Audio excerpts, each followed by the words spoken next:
Hello and welcome to yet another GrassChat video. Hope you've been enjoying all of them so far, but we've got another fantastic guest lined up for tonight, and I'm delighted to say that my guest is, from experience of knowing, is probably the least confident driver in the world. I'm sure we're going to discuss an awful lot though, and find some interesting facts and just talk about all things autographs within the life of the one and only Jade Russell. Jade, hello. How are you? I'm all right. Hello from snowy Sussex. Is it that bad down there with the snow? It's still snowing. Still snowing. Okay. Still snowing. Snowmen, igloos, all those. A little snowman and a bit of snowboarding. Snowboard, okay. But obviously we don't want to get into the boring bit of everyday life at the moment, but are you managing to look after yourself in all things considered with the world? Doing really well on eating a lot in lockdown. And yeah, no, we're all okay, thank you. Hope you are. Yeah, we're good. You know, you've got to sort of take each day as it comes. And you know, we wake up the next day, and yeah, we know what we can do and what we've got to do. So that's what we do. But to the more important facts, we're going to hopefully learn quite a bit about yourself through your autographs career and life. It's gone through many phases. And we're going to go from the beginning, hopefully, up to the present day. And yeah, I'm really going to enjoy it. So you are the daughter of the one and only Chris Allenson, a man who has been in the sport before the sport, it feels.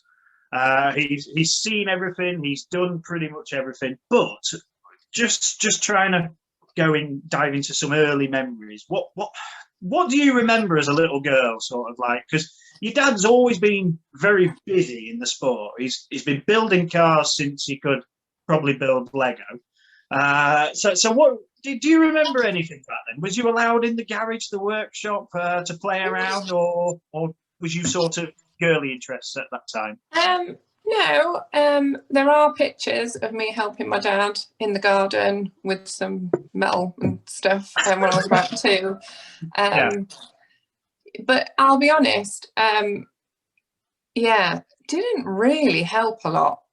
He's quite particular, and you don't want to get in his way. So yeah, but all memories of him being in the garage at all hours, tinkering, doing something, building something different. And every single weekend we were racing, every single weekend that we could possibly go, sitting on duvets in the back of a car, being strapped, you know, going with the tent. And so but he was always in the garage, always. Well, he obviously wanted to learn a lot about it in his early racing years. I mean, he was one of the few who did travel everywhere, go to every meeting possible, and obviously he made a big thing out of building cars and that. So not on a selfish point of view, but did you manage to prize your dad away from the garage every now and again, and obviously get some good times?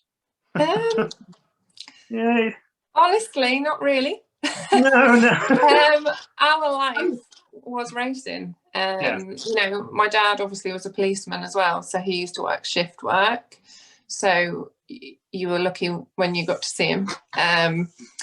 But in saying that, what I will say is, through going racing, even though, as a lot of people know, when you get racing and you're young kids, your dad goes and scrutineers, gets ready, races, what have you.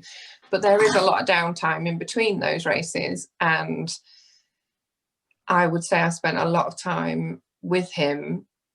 Okay, we were doing what he loved, but actually it progressed to give something I now love as well. So as a child, I actually went through a stage when I was about 7 to about 10. I didn't want to go racing, which is a bit weird.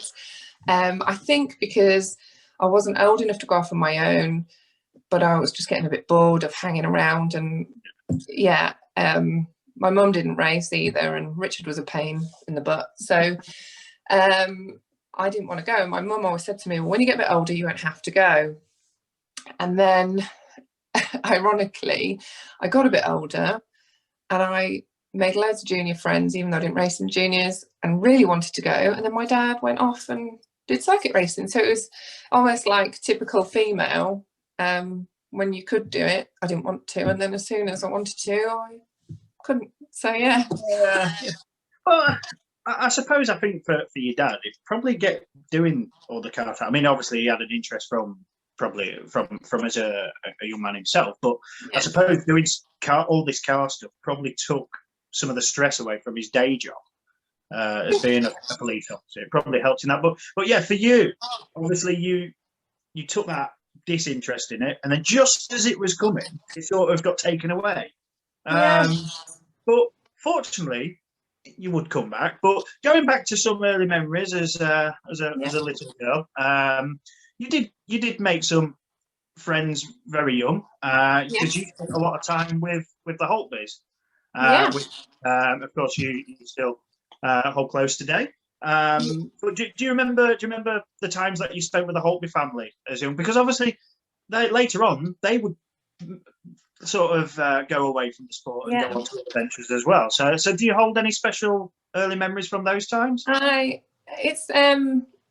mean, so I think roughly, I mean, don't quote me, but Dad and Mike made friends and decided to do more travelling together.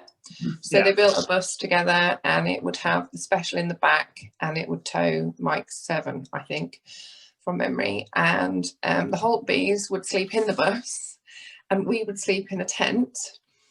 But use the bus and use the shower, which was quite funny because I just remember it being a shower curtain in the middle of the bus in the back with a tray on the floor. Random memory, sorry, just remember that. Loads of trips. Isle of Wight National sticks out. I was only 6, I think, or 7. I wasn't very old, and obviously because there's a bit of a gap, Andy I think is about 7 years older than me, so John will be about 8 or 9 years older than me. So when you're quite young, that's a big gap. They would be in their teens and I was a little kid, annoying little kid to them. So I do have memories of them. I won't get into one memory of them, but no, not massive with them really. More Denise and Mick, to be honest. But yeah, I think we had some really good laughs, and my parents had really good laughs with Denise and Mick. But I think Denise and Dad used to clash a little bit. Well, we won't talk about that. But so when you was obviously around the age of 10, then did you take an interest in watching the racing, or did you sort of find your own little things to do? You obviously you'd pack your bag when you was going racing, and you'd sort of do stuff. Did you sort of just watch your dad and then that was about it? Yeah. I watched the people I knew, which sounds really small-minded, I know, but just my dad, Mike Holtby, Bumble, Norman Kidd, Flo Kidd, just people that I knew really, and I sort of wanted to race, but I was a bit like, oh no, Dad will never go for it, and it actually happened that when I got to 14, they lowered the age to 12. So Richard got the opportunity. Yes, that was going to be my next point, because sort of you was half interested in racing. It wasn't quite all there, I suppose, because of how, in a way, you was brought up around racing. You wasn't quite so involved at the meeting, but you did your own little thing. But then when it obviously the age limit changed for the juniors, and you ended up effectively losing 2 years, which you could have had racing. Your cheeky little brother ended up getting behind the wheel instead. Who wasn't a bad racer. He did pretty well. He was a quick kid. I remember watching some junior footage of him. But looking back at it now, then, for you, do you regret not having that early racing experience, racing as a junior? No. Not at all? No, I don't. And I tell you why. Because at the time, if you'd have asked me, I was a bit bitter about it, I think. I really wanted to have a go.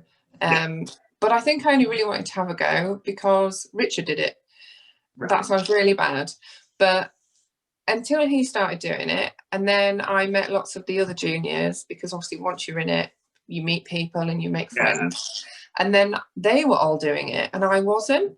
So I thought, I want to do this, but Richard had sort of blagged a car, and yeah, it's a long story. So it really wasn't going to happen. I had the odd go, but it just never happened for me. And the reason I don't regret it is because of the journey I've had since. Right. I don't think I would have had the same experiences had I have been a junior, and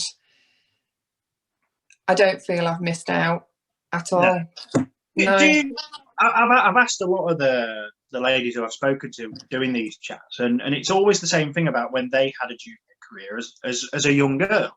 Yeah. Do you think that if you'd have raced as a junior back then, that maybe racing against the boys could have knocked anything back and put you off it further? Because some of them have said, like, well, the boys, obviously, they don't want to get beaten by a girl at all. And, and they would do almost anything to try and stop. Do you think something like that could have happened, or to knock you back and maybe put you off? I mean, it's a tricky one, seeing as how it obviously never materialised. No, no, I don't think that would have put me off at all, and I'll explain why I don't think that would have put me off. When I actually eventually got in a car in the ladies, for a long time, my dad had Kate Featherstone in his cars, and she was outstanding. I mean, and she still is high ranked on winning, you know, and there was a lot of pressure on me to do well. Yes. Whether that was in my head, I don't know, but I just felt that to get in one of Dad's cars and know what they were capable of, and I'd had no experience whatsoever, it was like, I've really got to up my game. So quite basically, I don't think it would faze me going with the men or with the boys, even now, actually, because when I started and I couldn't do anything, and I had that amazing person to kind of try and keep up with, no, it just didn't happen for me in the juniors. And in some ways it would have been nice for it to have happened, but I don't regret it not happening. No. I don't actually think it's put me off on any back foot at all. So if anybody comes into the sport and they've never done juniors, it's a wonderful experience being a junior, but it isn't just the driving. Like most people, I had a wonderful junior kind of period of amazing friendships, junior tent cities where we used to go out the way of all the adults, and had some amazing friends and people I'm still friends with now, even though I didn't race. So I don't regret it, and I don't think it held me back either. No, to be honest, I was going to mention about this because in your junior to teenage years, I think you and your brother Richard, you did sort of get mentioned every now and again in like the Supergrass magazine. You was this group, sort of the late 90s juniors. Was sort of they all did seem to get featured quite a lot, and there was the times in the Supergrass magazine where somebody would get the Supergrass camera. I'm not sure if you did actually get it once. I think you might have. I think I might have, yeah. But yeah, I mean, I suppose maybe slightly embarrassing some of the things to look back on now, but as you've mentioned, so some great memories and friendships were created, and I suppose you might not quite have had that if you was driving.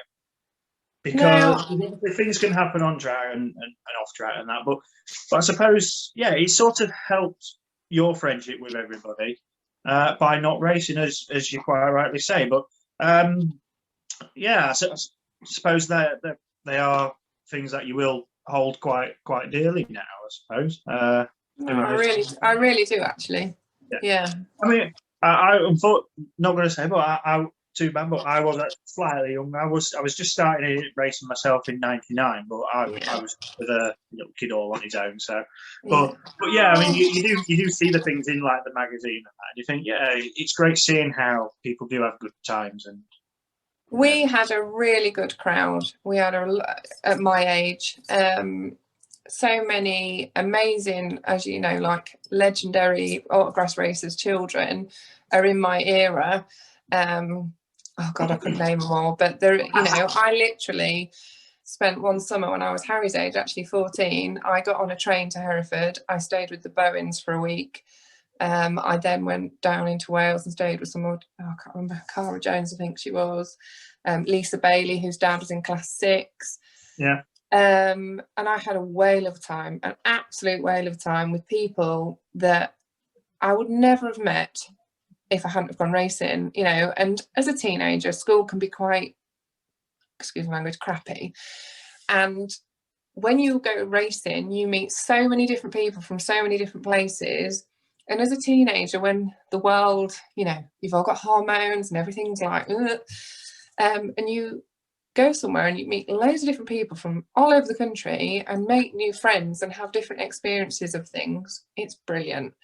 And even now, getting older, seeing them with their lives and now their children and everything else is just wonderful, actually. Yeah, unfortunately, to drag it in, that's what one of the things I'm missing actually more than anything happening on track at the moment is just seeing people and catching up. But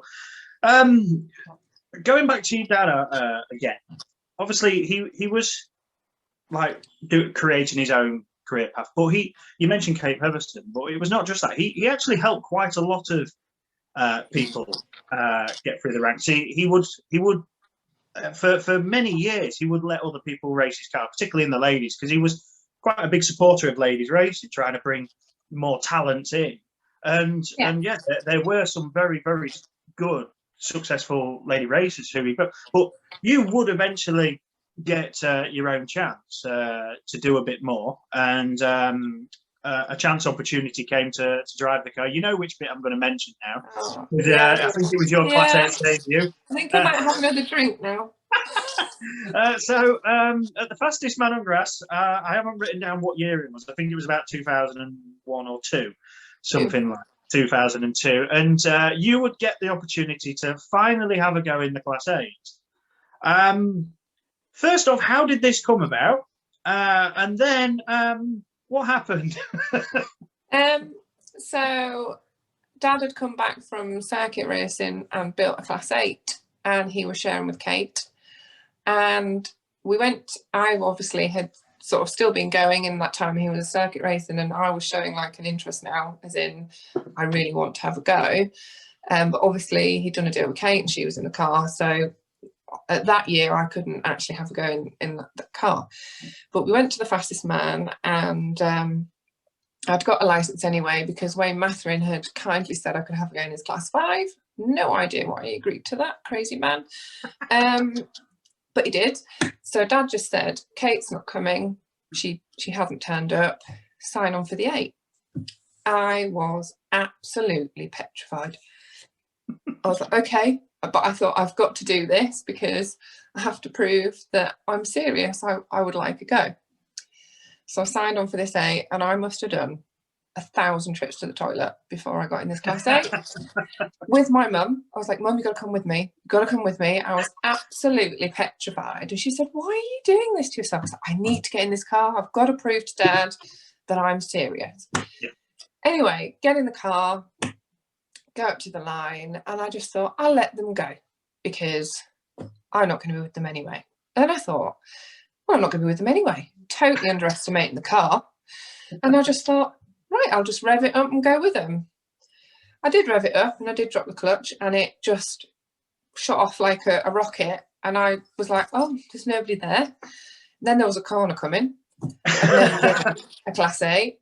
Yeah. And I think all the other ladies predicted what was going to happen. Bless them. I got there and half spun and like shut my eyes, and everybody avoided me apart from one who sort of tapped me, bless her, and it wasn't her fault, it was mine. And yeah, I thought, oh, damn, I'm going to be in loads of trouble here because I've ripped off a corner and what have you. Anyway, they came and towed me off. And the funniest part about this story is that when I was getting towed off with the tractor at the old showground, they had like a load of tyres when you came off. Yeah. And the Quins were parked in front of these tyres. And the tractor, I wasn't really doing anything. The tractor sort of put me in these tyres by accident. They all went, "Way!" Like this. I just wanted to die. I literally wanted to die. I was so embarrassed. And I was also really nervous because I thought my dad was going to kill me. Like, he's literally going to go mad. Because I was a bit scared of him, I'm not going to lie. And I got in the rerun lane and he just come running over and I'm thinking, ooh. And he's like, "What a start, brilliant. Go get him to wait for you. We'll get it fixed. Come on." Anyway, I got out the car. They didn't let me back in, obviously. I was a stoppage. But I'm running towards them thinking, I've got to get back in that. I don't want to get back in it. Oh, my God. Anyway, the next time, safe to say, I was a lot more reserved. I took my time. But, yeah, that was my first experience of a Class 8. Yeah, well, it happens to some of us. I didn't exactly have the best start to my racing life either, which we don't need to bore with. But so you finally got to go in this Class 8, and fortunately it didn't put you off in the long term because we're here now. Yeah. But before that, though, was there a class which you actually saw before this, which you thought, I'd like to have a go in that, or was it because your dad was in Class 8?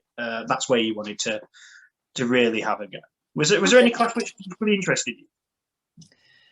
I think, to be honest, my dad was always a specials man, like for years, absolutely years. A saloon never appealed to me, ever, because I'd grown up with specials. So I know a lot of people find specials quite scary if they're grown up with saloons and vice versa, but it was what my dad did, so it was normal to me.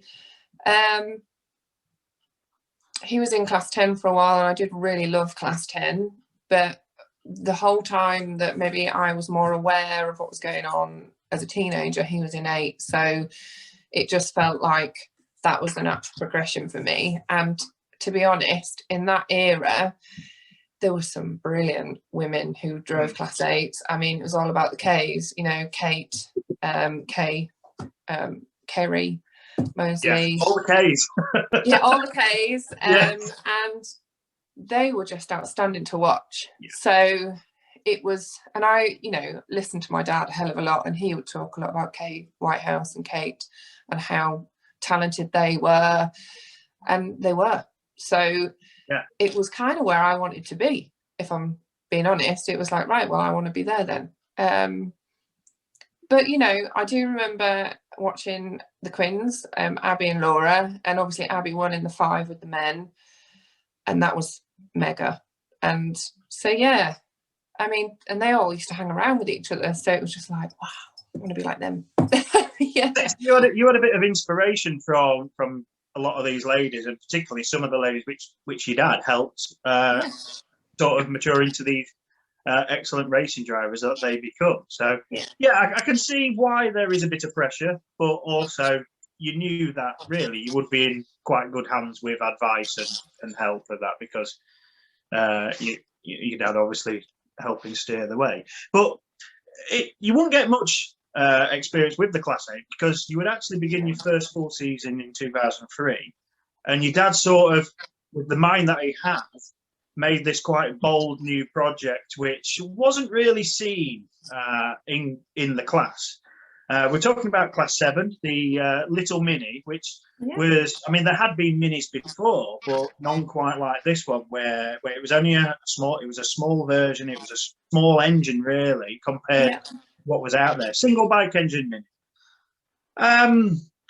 What did you think about the prospect of joining Class 7 at the time? Because obviously it has, especially obviously the men's, it's grown massive, and the ladies is as well. But what did you think for that time when your dad thought, right, we're going to have a 7? And did he ask you if you wanted to race it? No.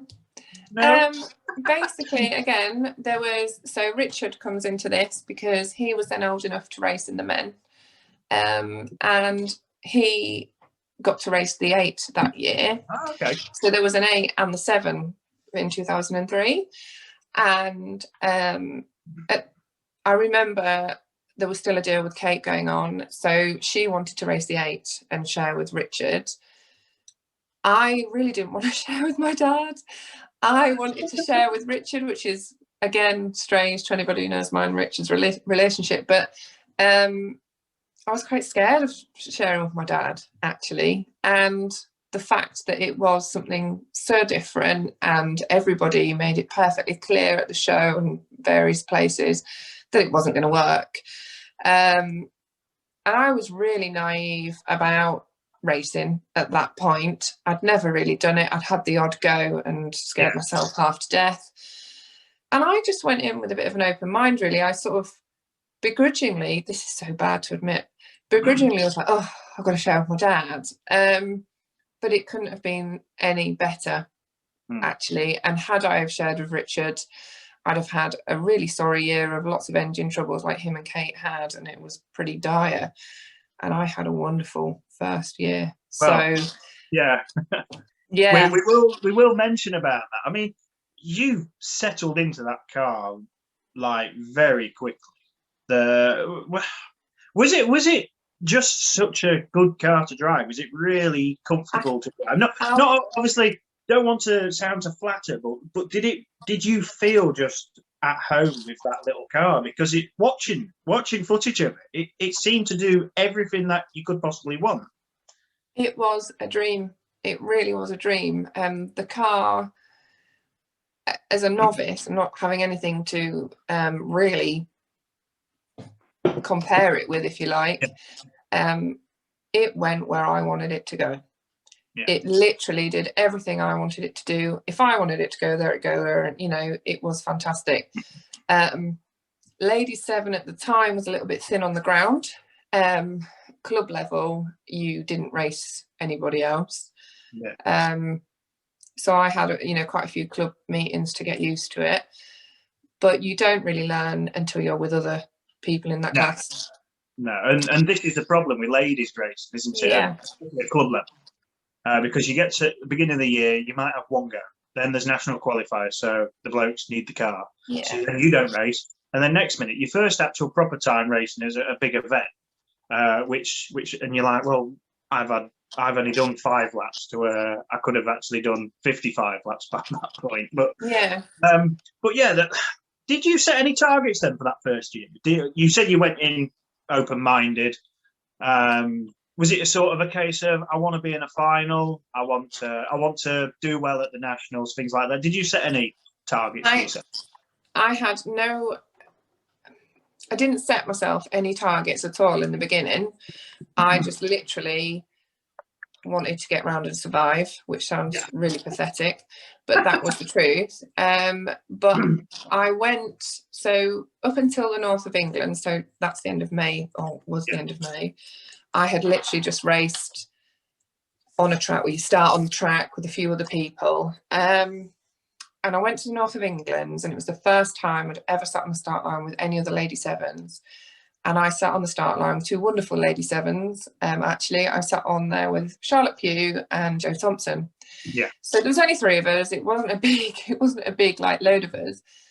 But I just thought to myself, I'm just going to learn. I'm going to follow their lines. I'm going to try keep up with them. So for the 3 heats, that's what I did.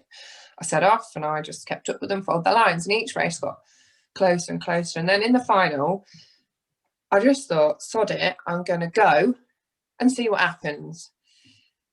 And it was a brilliant car. It gates, it went. I was in the lead. I went round corners and I won. And I couldn't believe I'd won that final. I was absolutely ecstatic. So the first final I'd ever been in, I won. Well, So and then I thought, oh, I don't know, maybe I can do quite well then. I don't know. Yeah. And the following week was the map, and I won the map. And the following week after that was the first British round, and I came out top point scorer for that. But I will say at some point in the middle of all that, my dad decided that I was braking far too soon for a bend. So he took me to Dave Fielder's field that he had near our house, to practice, and he scared me half to death because he literally got me in the 7 and he sort of had a cone and he said, I'm going to do this and I'm doing that. I want you to keep going faster, as in you go flat out. He said, you go as fast as you can go. He said, do not stop. He said, if I'm doing this, you need to keep going faster. I was like, yep, because I was petrified of it. And he said, and when I go like this, now I want you to stamp on the brakes. I was like, okay. So I'm thinking, oh my God, I'm absolutely, you got to, if my dad tells you to do it, you got to do it. So I set off and he would go, now. And I was literally that far off from hitting him every time. And then he'd move back like a metre and then another metre. So he was like, and by the end of that hour or two, I was bang on the money. I was braking on the right point and everything. And I nearly killed him several times over because literally he had no fear. He was like, now. And it did really help because I've not raced a lot of competition. You just go at your own pace until there's somebody to aim for. You're just, oh, I'm all right, I'm tootling round. The aim of the game was, for my dad, was you went tootling round, you were going as fast as you can go. And it was scary but very productive. Yeah, well, like I say, you've got one of the best teachers in the game, really, to help fine-tune your skills, which you're still developing at that time. And as I say, ladies racing is such a struggle at club meetings because, like you said, I mean, you could have gone to that North of England meeting and you could have been, I mean, no disrespect to Charlotte and Joe, they are two of the best lady racers in the sport, and they've proved that with their success. But you could have, because of your lack of experience, and when you turn up at a club meeting and you just end up parking on the bottom bend and you've got to chase a couple of class 1s or something, you're not really learning anything other than how to get the car around the corner and down the straights. But you need to be on that start line with other people in your class so you can measure yourself up and compare yourself. And you did it in a very logical way by, they're my 2 targets. Yes, probably your original target wasn't to beat them. It was to, right, I want to make sure at that checkered flag, I am with them.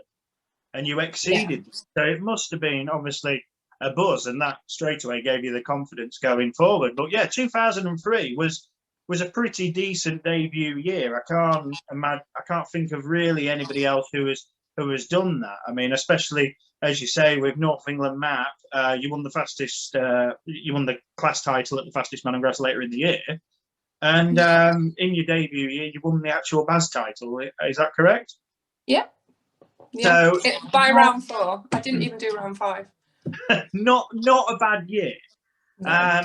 Nationals sort of wasn't bad. You got a trophy, got 3rd. Not everybody gets a trophy at the Nationals. No. But so out of all that, then, as quite a whirlwind year, what would you hold as the most treasured achievement out of that first year? It's really interesting as well, because in that year I obviously raced the 9 with Jem. And I came 2nd at Nationals actually in the 9. I did better in the 9 than I did in the 7. And I have to say, his reaction to me coming 2nd in my first year, and obviously in his car, will stay with me forever. So as much as North of England would be my standout moment, really, because it was the moment of, oh my God, I can do this. And I've, first ever final attempt, and I won it, and I was just so shocked and over the moon. I mean, the feelings in autographs you get are either up here or down there. Oh yeah. And that one was just off the chart, really, because it was so unexpected. But yeah, I mean, the Nationals was a tricky Nationals. 2003 was a tricky Nationals for lots of reasons. I won't go into that.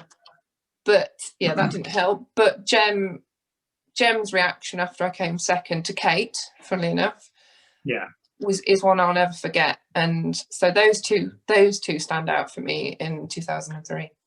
Yeah, obviously Jem Snowden is somebody I got to know quite well. I've had some amazing races with Jem, and by the time I got to know him a bit more, he did become a mate of mine. Like I mean, Jem, if you didn't know Jem, he was a bit. He didn't say many words until you got to know him. And like when I first started talking to Jem, I'd be like doing something on the car, and he'd walk up and he'd just ask a few questions and then walk off. But then once we start, obviously, then we'd start to talk a bit more. And I grew to really enjoy being around Jem in the pits and on the track. And yeah, I do miss him. Me too. It's obviously very, very sad. I owe a lot to him, actually, in terms of I was going to mention a little bit more about your racing time with Jem's car and Jem himself. But yeah, I mean, it was quite ironic that Jem actually ended up with my car. He bought my car off me. That was his last car. And yeah, I do miss him, and we had some fantastic racing. I still watch him back fondly. But for you, obviously, you got to know him even more. And racing his car, you not only had your national success getting second in the first time in it, but then I think was it the same year or the following year? You actually, I think you won the map with the car. With 2004. Which obviously your dad built that car for him. But yeah, apart from that, then is obviously I don't want to try and go too emotional for you, because obviously, as we say again, we do miss him. But is there a moment with Gemma or driving his car that you really do treasure?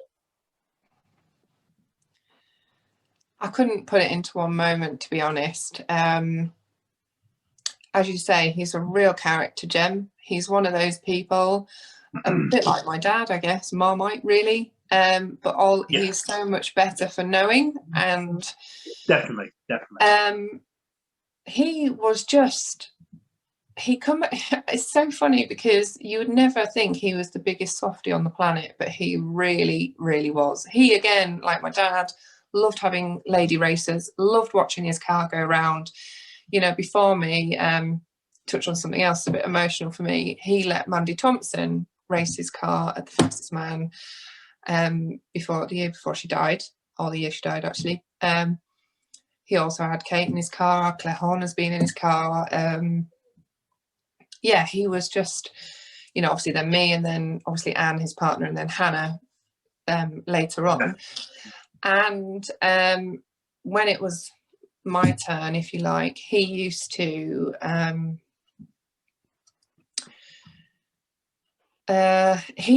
be a very calming, reassuring voice. My dad was quite tough and quite competitive, and Jem was the person that said, Rome wasn't built in a day, you can do this, believe in yourself, don't worry about so-and-so, don't do this, don't listen, and he was, you would never think he was like that in a million years. And he was just amazing. He bent over backwards for me. He drove me all around the country to practice in his car. He knew I hated outside grids. So the little monkey would say, right, I'll put you in an open race and you're on the outside grid. every time to get me to get used to it and believe in myself.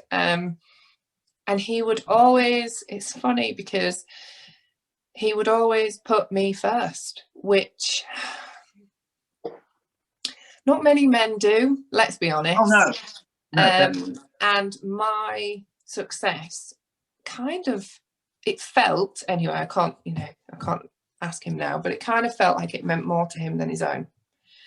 And I that sort of validated the more I watched when he did work with, when Hannah got in his car, he would send me updates of her and videos of her and how well she was doing, and look how well she's doing. And I'm like, yeah, it's amazing. And I'd say to her, you've got the best teacher in the world, because the patience he had was phenomenal. And I am quite like my dad. We clash a bit, and he was like intermediate person who would just keep it calm. But then he did also get really cross once at Lincoln about a decision, and I was with him, and he threw a trophy right across the pits. So he did have a different side, but I never was on the end of that. So, I mean, yeah, like I say, Jem was sort of tricky to initially understand. Yeah. He's got a bit of a dry tone. Yeah. He doesn't say a great deal until you get to know him, and I mean, it's like Even then.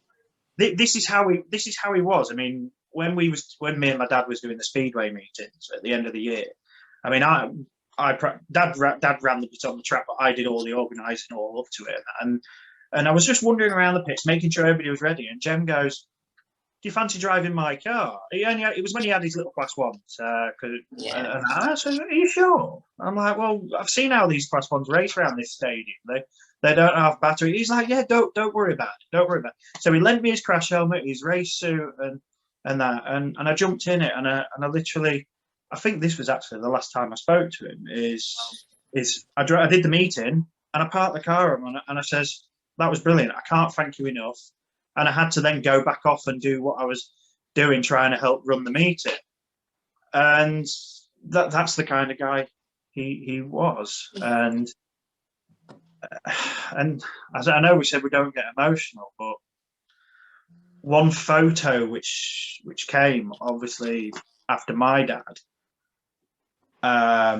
it got shared. I mean, for the type of what happened at the time, I think Jem had a flag against him or something, and there's a photo of Jem and my dad having a debate about it on the start line, and it's sort of funny when you look at it, but obviously it's something which I hold quite dear now, and yeah, like I say, is a person who's quite rare in the sport with who he was and what he did, and I'm sure like you can say you'll never forget something like that. No, very grateful, very thankful to have had him in my life, actually. Yeah, he helped obviously because you had one teacher with your dad trying to teach you doing how he wants, but then to help steer you through, which probably benefited you in a way, going because you have been more in the specials classes since. Obviously, you have been back in saloons, and we'll get onto that in a bit. But Jem probably helped you progress into the future side of specials racing as well, mate. Completely. My special racing really was learned in that year with the 9, and the following year in 2004, probably more so, because obviously the 7, it's a different beast, isn't it? 7s and specials are so different. The 7 probably was a brilliant car to start in because obviously you've got something a bit around you. And I was really lucky. I mean, I'm under no illusion. That car was before its time, and I had something that was brilliant. And maybe if I hadn't have had something that was before its time, I wouldn't have won all that. But, you know, it is what it is, and you still have to drive it. And I had no driving experience, and I couldn't even drive on the road. So, I look back on it really with fond memories now. Yeah, I can fully understand and in a way relate to it. You would go back to Class 8 though, and your sort of Class 8 career began then, because you would be with your good man Tim now, and you'd be racing his car with him. Was you keen to return to Class 8 at that time? Obviously, racing in 7s and 9s, was you sort of, no, I want to have another crack at it? Well, he was the perfect target, Russ, because he was sexy Tim Russell. He had a camper, so I didn't have to sleep in a tent, and he had a Class 8. So, yeah, I mean, he was totally on my target list. Yeah, no, actually, I think I can't explain it. The Class 8 thing is still there for me. You would probably go through this later on, but it's just something about Class 8 for me. Yeah. And yeah, I laugh and joke about him having a Class 8. It was definitely a bonus, and he let me race it. So yeah, I wasn't going to say no. Well, unfortunately, it won't go for too long though, because you would end up welcoming your good boy Harry into the world. So I don't know. I can't remember. Did you achieve anything in that initial time of the Class 8 before? Obviously, no. No. Okay, we won't go into that. No, I think like I say, I had a wonderful first year in the 7 and in 2004 with the 9, and sort of amazing. That went down to the wire with Mel Gallagher in 2004. Only 3 points in the British Championship, which, I mean, yeah, that was close, really close. And she's amazing.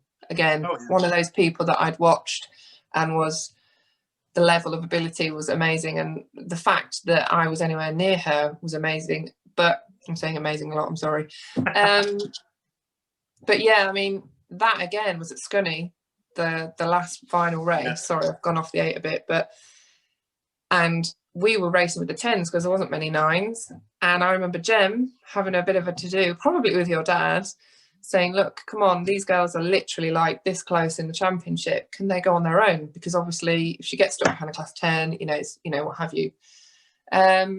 So we did go on our own. There was only, I think it's 3 or 4 of us, can't remember. And all I had to do was come second to her. And in the final, I was sure that's all I had to do, but you never know with points. Anyway, that was when they made you pull up when you'd finished on the track to give you a trophy. And she'd won, and I was second. I pulled it behind her, and she got out of the car, looked at me, and I knew I'd won because her face said it all. And then, so we're getting the trophies, and I'm like, yes, yes. And it was like, well, you've come second. Why are you so excited? It's because I knew I'd won the championship. But full credit to Mel, she couldn't have done any more. She could not have done any more. She drove her absolute arse off, excuse French. And but we had such a wonderful year. And again, I just couldn't believe I was with these women who I'd watched. I was anywhere near them. So it was such a people talk about rivalry and stuff. There was no rivalry. I was just in awe of them. And I just was so elated that I could be near them and beat them. Don't get me wrong, I had a team of people behind me who were amazing, like my dad and Jem, and telling me that, you can do this and don't worry about who it is, and all the advice that you give, well, I now give Harry. But yeah, that was amazing. And then I did go into 8, you're quite right. And yeah, 8's a bit tough. Well, yeah, and again, I had a few health issues, and it led to me then having Harry. So it kind of just sort of died a bit for a few years. Yeah. Well, I keep mentioning Class 8, but then we keep stepping away from it because after Harry was born, and then you got to the time to go back racing, you would jump back in the 8 again. But at around this time, you would end up back in Class 7. And once again, your dad being, as I've quoted before, he is a bit of a mad scientist with his cars. Out came a diesel. Yeah. What did you think of this when your dad came up with this idea? A diesel had been tried for a short amount of time in a Class 6 a few years before, but it hadn't really been concentrated on that hard until your dad did. So what did you think to a diesel? Because they're not the most popular things, are they? No, they're not, funnily enough. Nothing surprises me with my dad. And a lot of the time I just want to be normal and be like everybody else. But in saying that, as I said, had he not been the person to try different things and be different, I probably never would have won Class 7. Do you know what I mean? So pros and cons to it, really. And actually the pros completely outweigh the cons most of the time. The diesel was interesting to drive. It was something different. It had a lot of teething issues and things that, it wasn't straightforward. But I was just grateful really to be racing. And again, that time there was Michaela on the scene, I think, at the time, and Pam Blackburn. Oh my gosh, so many people. So it was good racing. So even if you weren't necessarily winning everything, you were having good races. And I had some amazing races, and some of my best races I haven't won. So it was just another car to race in. Yeah, it's quite hard in autographs, isn't it? If you don't win, sometimes you don't feel like you're enjoying it. like a second place can feel as disappointing as a last sometimes. But I always this was my fear when I first jumped into a class 9. I thought at the time I was in class 2 and I was struggling a bit. We had some problems. I was finishing near the back, and you start to get disheartened. But when I first went in the 9 and I'm finishing 6th, I was buzzing because I had such a good race instead, and it really felt different. So it's really hard. I think it's really hard when you have won, and like I had an exceptional first year. So not many people, when you start, you don't normally get that kind of level of achievement in the first year. And I'm not saying that to blow my own trumpet. I just mean that it was really abnormal, really. So, the following year when I won in the 9 was great. But what I'm trying to say is that actually it's not realistic for every year unless you feel Cooper, which he's amazing. But, most people will work their arse off and be second, third. And then even some of the most amazing racers haven't been national champion yet. So when you've won, it's very hard to get excited about something that isn't a win. Yeah. But I am really fortunate, and I do say fortunate because lucky, I don't know what the right word is, that I get to drive things that are not the same. Yes. So there's always a challenge. There's always something different. It pushes me, and even when I haven't won, maybe I've driven better than I have before in that car, or maybe it's performed better. Yeah. There's always a different challenge with something different, and I think that's why my dad does it. He loves the challenge. He loves to make things work. And if you tell him it's not going to work, he will go to the ends of the earth to make that work, to prove you wrong. So that gives me a lot of pleasure when he builds something that other people don't necessarily think is going to work, or don't like it, or don't agree with it, whatever. And I win in that because that's for him. Yeah.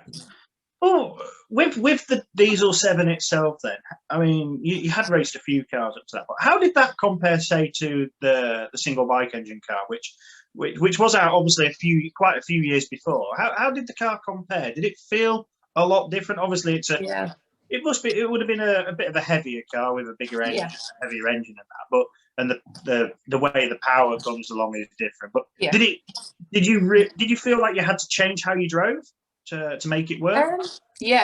Really had to change. I mean, I remember your chat with Michaela and her talking about some ladies' nationals sitting on the start line when they came out with the water bowsers, and her rubbing hands thinking yes, and all those lot going, oh, go away, we don't want water.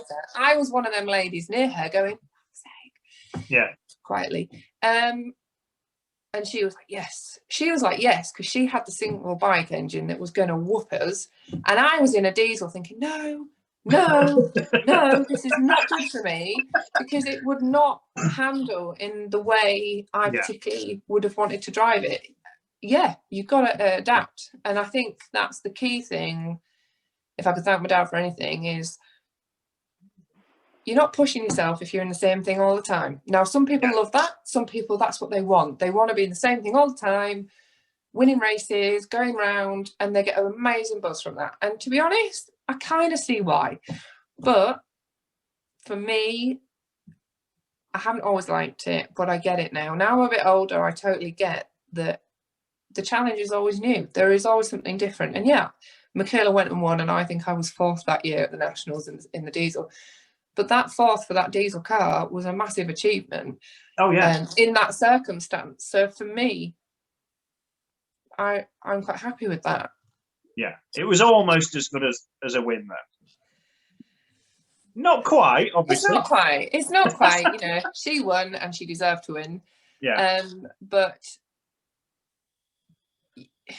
the thing is, you've got to do the best with what you've got. Yeah. And that's what you've got. So.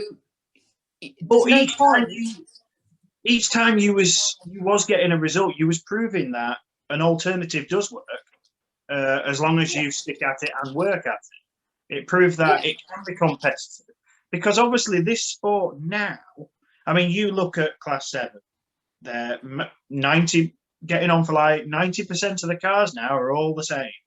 Yeah. You look at Class 8, yeah, there's different constructors and that, but they're virtually all to the same basis. But yeah, there you are doing something which not only is it built different, but it's got an engine which nobody else uses even close to it, and you've got to drive it different. So yeah, you are proving that it can work, as long as it's done correct. So as you say, it must have been, yeah, a great sense of achievement to win a trophy at the Nationals, doing something different. Yeah. I mean, it's so easy to follow everybody else. And actually, I totally understand why people do it. You know, it's a lot of money. Racing now is a lot of money. And let's face it, we all sit there, we all want to win, right? There's no doubt about it. Everybody that goes, you want to win. So to do something different, you're taking a risk, and financially you're taking a risk. And, you know, if winning is what you want to achieve, then your safer bet is to maybe do what everybody else is doing and have a fair square shot at it. And, you know, my Class 8 is kind of like that. So I'm, you know, one of those people in that category. And not everybody has a constructor as a dad, or, you know, has the opportunities I've been given. So I do realise that I'm really, really lucky. I haven't always thought it was lucky, though. This is what I'm trying to say. I've kind of sometimes thought, oh, it's a bit of a curse almost, which makes me sound terrible. But there are times where being different is really disheartening, actually. But then there are times where it is amazing, and it is far better than winning in something that's the same as everybody else. So yeah, but the thing is that all these things which everybody has now following the trend, at one time that was a one-off. I mean, obviously the company which your dad was well known, Z Cars, in the 90s, I think almost every Class 8 was a Z car. Yeah, probably. Especially the ones which were winning, and the ones which were making the big finals. They were all. Your dad obviously created this idea which worked, everybody saw, and they had to have. And that's. I mean, he obviously loves racing, and is very mechanically minded, but he's all self-taught, you know. So everything is in here. I would love to be in his brain sometimes.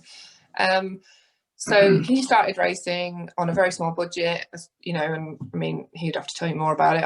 I don't know everything about that, but and he weren't racing. And like most people, you race against people. And I think from memory, Terry Brown was a big thing when I was a child. Terry Brown was the man in 10. And he, a bit like me saying about Charlotte and Joe and whoever, you know, Hyphina and Kate and all them, that was the person he needed to beat, because that person was the person that was winning. Yeah. And he'd only met him a few times, like when they travelled. So he didn't race him all the time. And it was like, right, I need to make my car faster. I need to make it better. So then he would do things, try things, and then it started to work. And then from my memory was he started building Class 8s and other things, and they were winning. You know, a twin bike, whatever he made, I can't remember. I remember that when I was small. The twin bike 9 in 97. Yeah, and, you know, and then people approached him to build them cars because he was winning. And then it just sort of went from there, really. I don't think he ever set out to build cars for other people. He set out to build cars for himself, to be fast. But what I will say is he's always been very honest across the board. You know, it's like his car. If you build your car, it's like his car. It's no different. There's no special treatment for anybody. And I think that's what you're saying. You know, it got to the point where it was a grid of them all, and they were all the same. Yeah. Because that's, you know, and then again, there's a lot of pros to that, because if you're all in, and this is why I love Ladies Class 8 still, is you're all in the same kind of gear, you know, so there isn't a massive advantage like in my 3 Chevy big, you know, big power and things. So it is a lot of skill and talent, not talent, I don't know. And they're all good. They're all good. Yeah, definitely. Every class is good in its own way. And as regards to drivers and abilities, it's at an amazingly high level, and it has been at that for many years, and it'll continue to be that. But I mean, it's obviously, as you say, it has been a bit challenging trying to make something different work. You've obviously had to put your faith in your dad with making these ideas work, and yeah, I mean, it could have quite easily have gone one way. And autographs is such a tricky thing where if something doesn't go right, you can actually waste half a season, a full season even, trying to get it right. But if it does work out, then fantastic. I mean, it's a shame that more haven't looked at trying the diesel route, but I suppose it's probably because people don't understand it so much. But did you enjoy driving that 7 then, as for what it was for being different? Yeah, it was. Yes, it and was no. a nice car, I suppose. No, I did enjoy it, but I preferred the 10. I preferred the class 10 diesel to the 7. So what about when you sat on the start line and when you got to rev it up and you've just got this little noise and then everybody else has got bike engines pinging off the rev limiter? that must, I suppose. Can that sort of play on your mind and like you think, well, am I revving this or like? I mean, was it loud in the car, sort of that thing, or did you just hear the screaming of the bike? Of everybody? It wasn't loud, but you felt the vibrations. Okay. Well, sometimes it's quite nice. No, to be honest, sorry, I'm lowering the tone. Basically, don't you making me laugh? Yeah, you didn't really hear it as such, but they did smoke quite a bit. So yeah, you could sometimes be like, yeah, we're definitely revving up now. So I used to feel so sorry for anybody behind me, but yes, it was always black smoke coming out, and you knew when you was on the track. So it looked good. Yeah, it added something different. It definitely. We will finally step away from class 7. I think that's the last time you raced a 7 actually, because you would end up moving in. You would end up trying another class. You would end up in your first experience of class 10. It was another car your dad had built. It was again. It looked different to everything else which was out there. You would actually end up racing Tony Wilson's car for a year or so. You were back on winning ways because you had a win at the Map Open and I believe first title as well.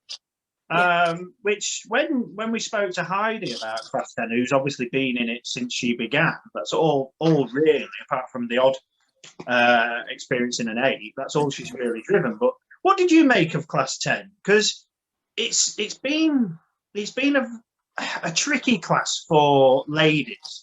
It's either been up there with quite a few in it, or it has struggled. So, what was your first experience of class 10?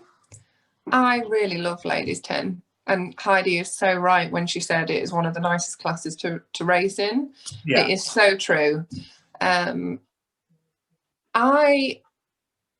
never driven a twin. So when I first started driving Tony's car, I'd never driven a twin. So that was different, again, a new challenge. I was really lucky because at home I used to get to race Libby Cornwell. Yeah. Week in, week out. And I can't remember if Kelly, whether it was there then. She might have been. Sorry, Kelly, can't remember. I think she was. So I was really lucky that at local level, I used to get to race other Lady 10s. So that was really helpful. And then, yeah, going away, because we hadn't had the UK BAS split, there was 2 grids normally at BAS level and at least 3 at the nationals. Yeah, I just really enjoyed it. I had a wonderful year. Really grateful to Tony for that opportunity. He was interesting to share with, a bit of a mad what do they call him? Wild He Man was Wilson. nicknamed Wild Man, wasn't he? Yeah, he actually, I think he rolled it the week before Ladies Nationals. He also rolled it at Stroud Bass twice. What, he rolled it. Was that your dad? Pardon? Who rolled it at Scunny? Was that your dad? No, Dad didn't roll it, but he crashed with. Was it your dad who went up and over the top of somebody else who rolled over? Yeah, Arthur. No, I can't remember. Art. No. Oh, No, I can't remember. But no, he didn't roll it, but he did crash it quite spectacularly. Yeah, no. Yeah, so I was super lucky that year that we had a lot of competition and the girls were brilliant. Yeah. And just a little note to Heidi, I could never understand her driving lines, shall we say, in the Chevy, right? I always used to think, what is she doing? What is she doing? Not in a horrible way, just like, what? Yeah. Because it would, as I now know, having driven Chevy, I completely understand why she was doing it. Because the twins were so different, a completely different thing and loads easier to drive. So, yeah, but the Ladies 10 was brilliant because you had so many different types of beasts on the line. Oh, yeah. You know, and the girls were great. Had a really lovely bunch of girls. So it just was great. Good. Well, I mean, you've certainly had a lot of learning experiences throughout your racing time. Obviously, with not like different classes, different types of car. I mean, at this point, no one car has been the same that you've raced. They've all been different, and not even slightly different. They've been very different. I don't think I've had the same car twice, like as in for 2 seasons, up until I had the 8 that Tim built me in 2017. Yeah. Up until that point, every car, I'm trying to think, I might be wrong, but I've never had the same car twice. Diesel 10 the same car, or was it 2 different cars? The Diesel 10. 2 different cars, because 2013 we had Fergie, which was the red one diesel that looked like a Massey Ferguson, something out of the 80s. But I will be honest, the most fun car I've ever driven. Well, we will get on to that. Yeah. But first, you would reach the pinnacle of what every autograss driver wants, because in 2012 you would win the Nationals. Yeah. I hope it was 2012. It was 2012. How did that feel? Because everybody wants to be a national champion. That's what we set out to do. And 2012, you achieved that. What is that like as a feeling? I can't actually put it into words. I think anybody who's won will know what I'm trying to say.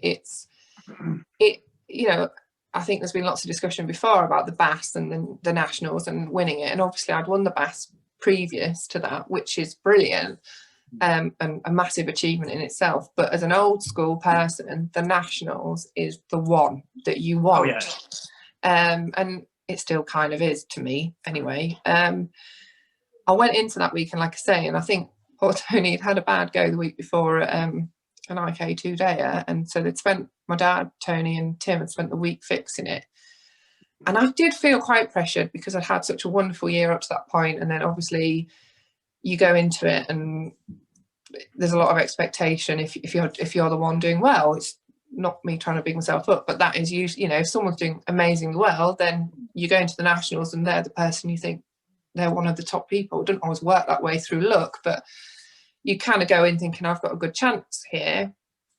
And the year before I had a bit of a misfortune, crashing the national final, which really knocked my confidence, but I learned a lot from it.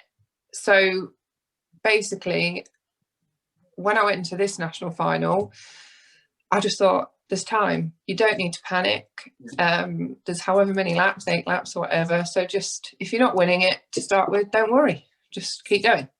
Yeah. And true to form, I didn't get out the gate first. Di Jones did. Di Jones. In Gaffer's car.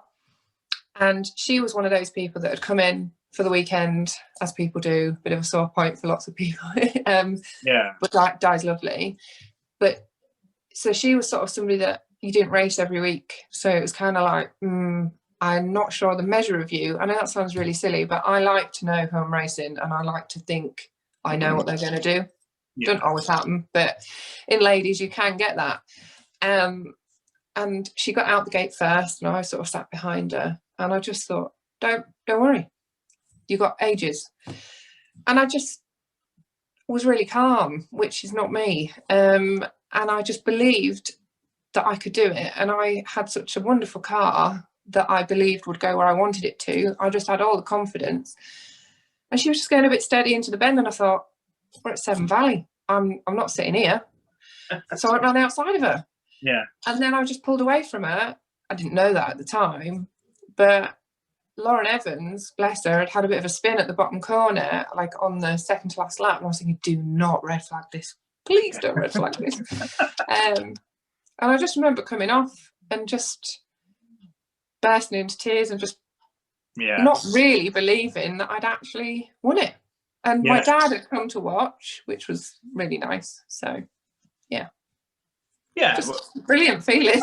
As I say, you sort of, I mean, I can't really say because I've not been that successful, but you sort of see like when you, if you win a final somewhere, even at Baz level, Mac, whatever, you sort of win it. Yeah, there's a big load of like everybody's ecstatic, or you're ecstatic that you've achieved this, but then sort of by Monday, Tuesday after, it's almost fizzled out and gone.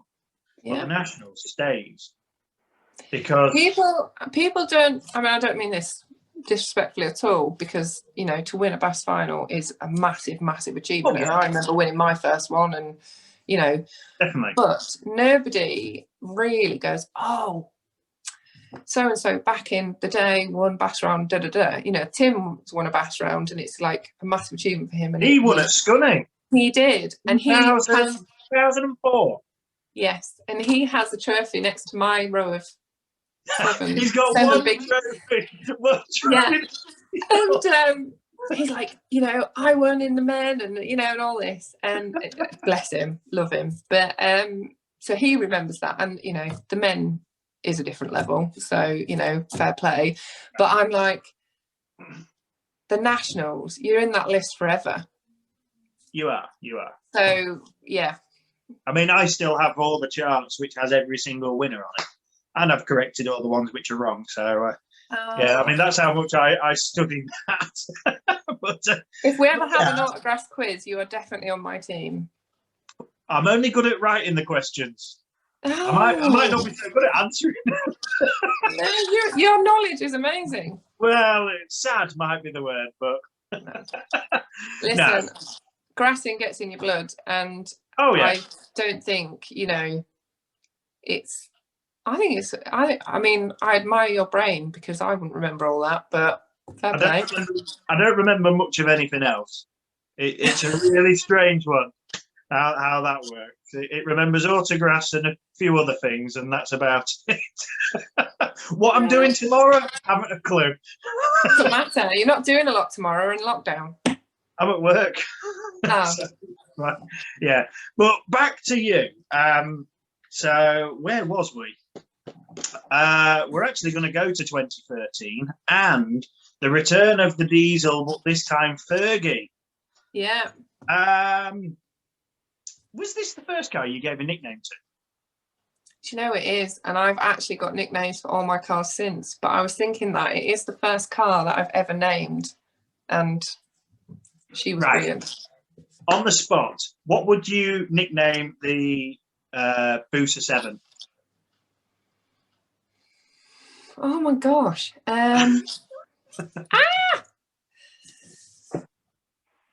Sparky, I think. Really? I don't know. Don't do that to me. Oh, I haven't even written this bit down. Listen, I didn't see any of these questions before, but now you put me on the spot. I really put you on the spot with everyone. Oh my gosh. Do you know, I really don't know. It was a beautiful red initially, the Mini with a white roof. And I think one of the first times we spoke, I actually asked why it got changed because I was not happy. But so, do you know why it got changed? I know there was there a sponsorship or something with A1 Plant Hire? Yeah, there was a sponsorship with A1 Plant Hire, and the orange. Yeah, it had to go orange, which I was really upset about. However, super grateful to, I think, Roy Handley and all his family for the sponsorship, because it made a real difference to the car. And again, you know, kindness that didn't need to be shown, really. So yeah, that was a massive thing. I can't think of a name. That's really annoying. Sorry. Well, there's lots of thought goes into these names for these cars. I think Fergie was pretty quick. Yeah, right. Couldn't call it John Deere, could I? It wasn't green. Well, no, unless it were green. But no, I remember actually with the sponsorship, the first Class 8 you drove had A1 Plant Hire on it as well. So, yeah, they were brilliant to us, really brilliant. Yeah. Okay, well, we'll leave the nickname quiz for now. You can think of one while we keep going. Okay. So we're actually going to move on to what many of us actually went to do, and a lot are doing now, because you would end up competing in the UK Championships, which we competed in the very first year, which I've forgotten what year it was, but 2013. It was 2013, was it? So you was in the first year as well. Yeah. What did you make of the championship? Because I thought it was brilliant from the get-go. I really enjoyed it. But what did you think when you first did it? I really loved it. I thought it felt more like old school, as in when I was back in the racing finished at a reason. This sounds really old, I'm sorry, but racing finished at a reasonable time. You were having barbecues with your friends. You were getting more laps. Yeah. The format was brilliant. And for me personally, the pull, as has been mentioned before, was that there was more Lady 10s there. Yes. So I literally, so Libby, who's one of my best friends, stayed doing Bass, and I think it was just her and Sue Herdman at many meetings, just two of them. I mean, I might be wrong, or maybe Heidi, sorry, but there was only a couple of them, whereas I was having like 2 grids, and they were competitive. Oh, yeah. So for me, it was a no-brainer.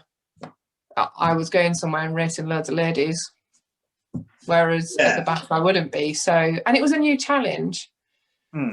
Yeah, I mean, something had to happen.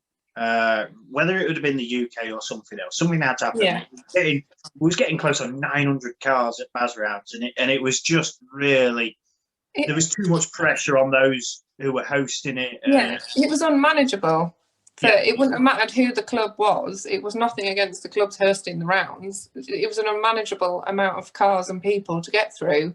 Yeah. And I think, yes, some ladies' classes have really suffered because of the split, but actually, something had to happen. So, yeah. I mean, that was. I mean, it's not just that. I mean, not every venue could get that many in for a starter. So something had to happen, and it was the UK Champion, and I still love it. We did it 2019, the last year that obviously we was properly doing anything, and I still enjoy it, and it's brilliant. But the only bit where it has hurt is ladies, because obviously a lot of ladies can only go where the partner goes.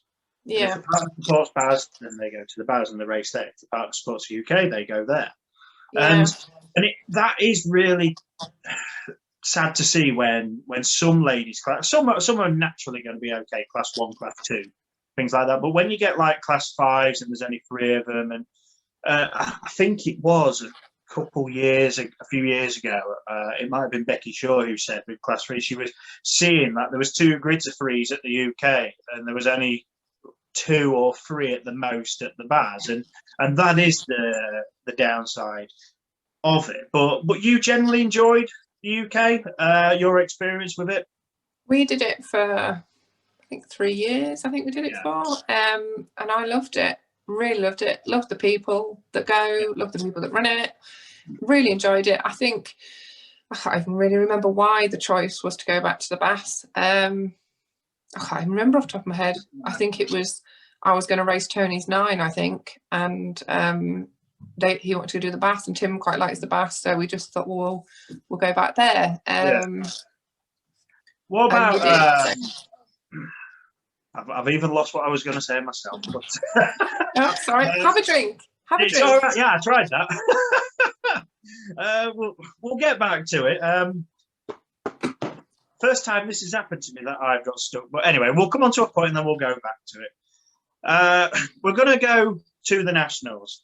And you would create a bit of history because obviously you were in... was this the same? Was this 2014? No, 2013. This was with Fergie, was it? Yeah. And was this the one at St. Neots? Yeah. Was this the one where you was a little bit naughty and you got in a little bit of trouble? Yeah. But anyway, on the positive side of it, you created history by winning the Nationals, which nobody else has done which was with a diesel. Yeah. Did that cross your mind at all when you crossed the line? Or anything? Or were you just ecstatic? Well, you clearly was ecstatic. I was ecstatic. So clearly, I wasn't thinking about anything other than I was really happy, and I had a very large cab. But that's it. That's all we're going to say. Don't do that, girls and boys. I was relieved because we'd had quite a lot of problems with the head gasket, and it was bodged for that final. And I was just so relieved it held together because I really wanted to retain my title. Yes. First and foremost, because when you win the Nationals, there's then like this whole, oh, I've got to try win it again, which is nice and doesn't always happen. But then also to do it in something completely not uniform. Yeah. And again, you know, it did look like a throwback to the 80s because my dad is about function, not form. And, but it was quick and it was so much fun. You know, I laughed racing that car more than I've laughed in any other car because it was just hilarious to drive. It was actually a really easy car to drive once you got used to the type of power difference. And I think I kind of relaxed a bit into the class as well. I knew who I was racing. I liked who I was racing. And it was just good fun. And it only hit me afterwards, really, that actually I've just won in a diesel. And that's amazing. I was going to say, did anybody know at the time, obviously, what had been achieved? I suppose maybe not. Maybe just caught up in the moment of success. Well, I think my dad probably knew. Well, it was his target to set out to.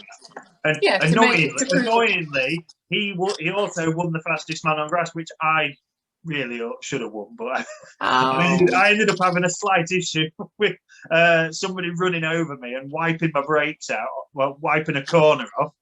So it bent all the brakes out on that side. So I thought, right, we'll swap the disco, try and get the inside working so I could brake and turn in. I got to the first corner between your dad and another class 10 and I pressed the brake pedal and it went straight to the floor. Yeah, not what you want. I sort of climbed up over somebody and that was my race. Suddenly your dad went on and won. So you know, a lot of these races is luck. Yes, yeah. But you know, but no, reflecting back on obviously success with something different, which has taken it. I mean, obviously he's used the experience of building the 7 to create the 10. Really, did Fergie feel much different to the 7? Yeah, I think it did actually. On reflection, not as heavy. Yeah, I know that sounds silly to say, but it was more responsive in that manner because obviously being heavier, it wouldn't necessarily go where you wanted it to as quickly. I'm not very technical, really sorry.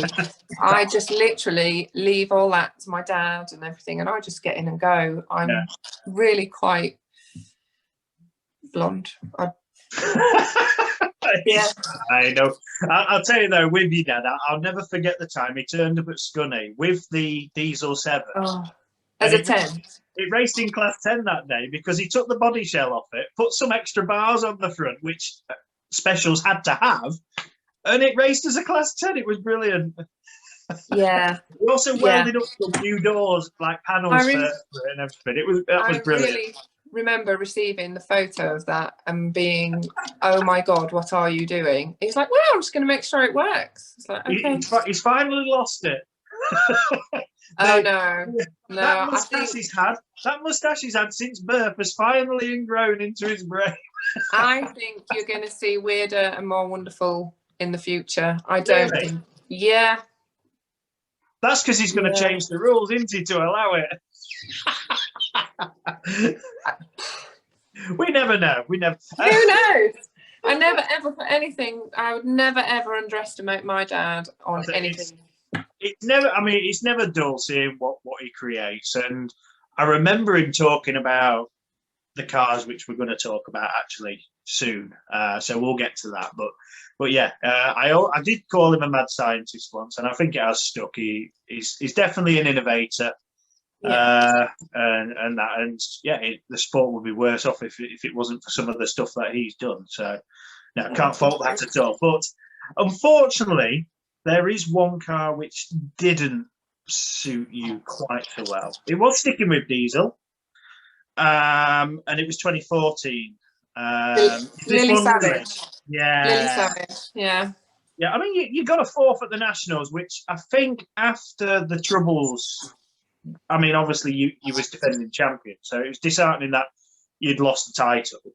But it was still a fair achievement to score a fourth place with it, because you didn't really gel with that car at all, did you?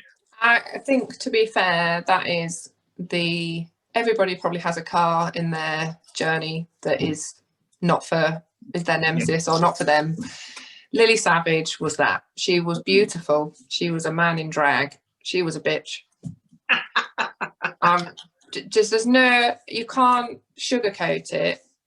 It was a ZFR chassis. It looked a lot better than the 80s throwback, but the performance-wise, nah. It had a lot of issues, and it just didn't work. Yeah. And I try, It was sort of a new venture, wasn't it? The Z car's name had sort of stopped at that point, and this was this whole new adventure. And with it, obviously, comes these new ideas. And I mean, fair play. All these cars which you've driven up to this point, the ideas that have been amongst them have worked. Yeah. But every now and again, there is going to be one which doesn't. And unfortunately, it was this time where it didn't really work. And you did tell me before that you did have quite a nasty accident in it, which whenever anybody has an accident is going to knock you back quite a bit. I mean, I remember when I first rolled my Class 9, I was straight back in it the next time the car was rebuilt and that, but up to then I wasn't sure of my confidence level, and that's what it can do. But then you're trying to recover back from the accident, and you got to the Nationals, and then the engine decided, now I've had enough. And I suppose you had as well at that point. I think that was 2015 Nationals. I've not written it down, but so I had a bit of a bad accident in it at Nottingham at a UK round. Had to be cut out. It was proper scary. And I just remember they wouldn't let Tim on the track, and basically we all went into the corner, and there was a young lass who'd started in 10, and she couldn't even drive it around the pits, bless her, but she got out the gate like a rocket. Familiar story coming here. Look, see, I was like that.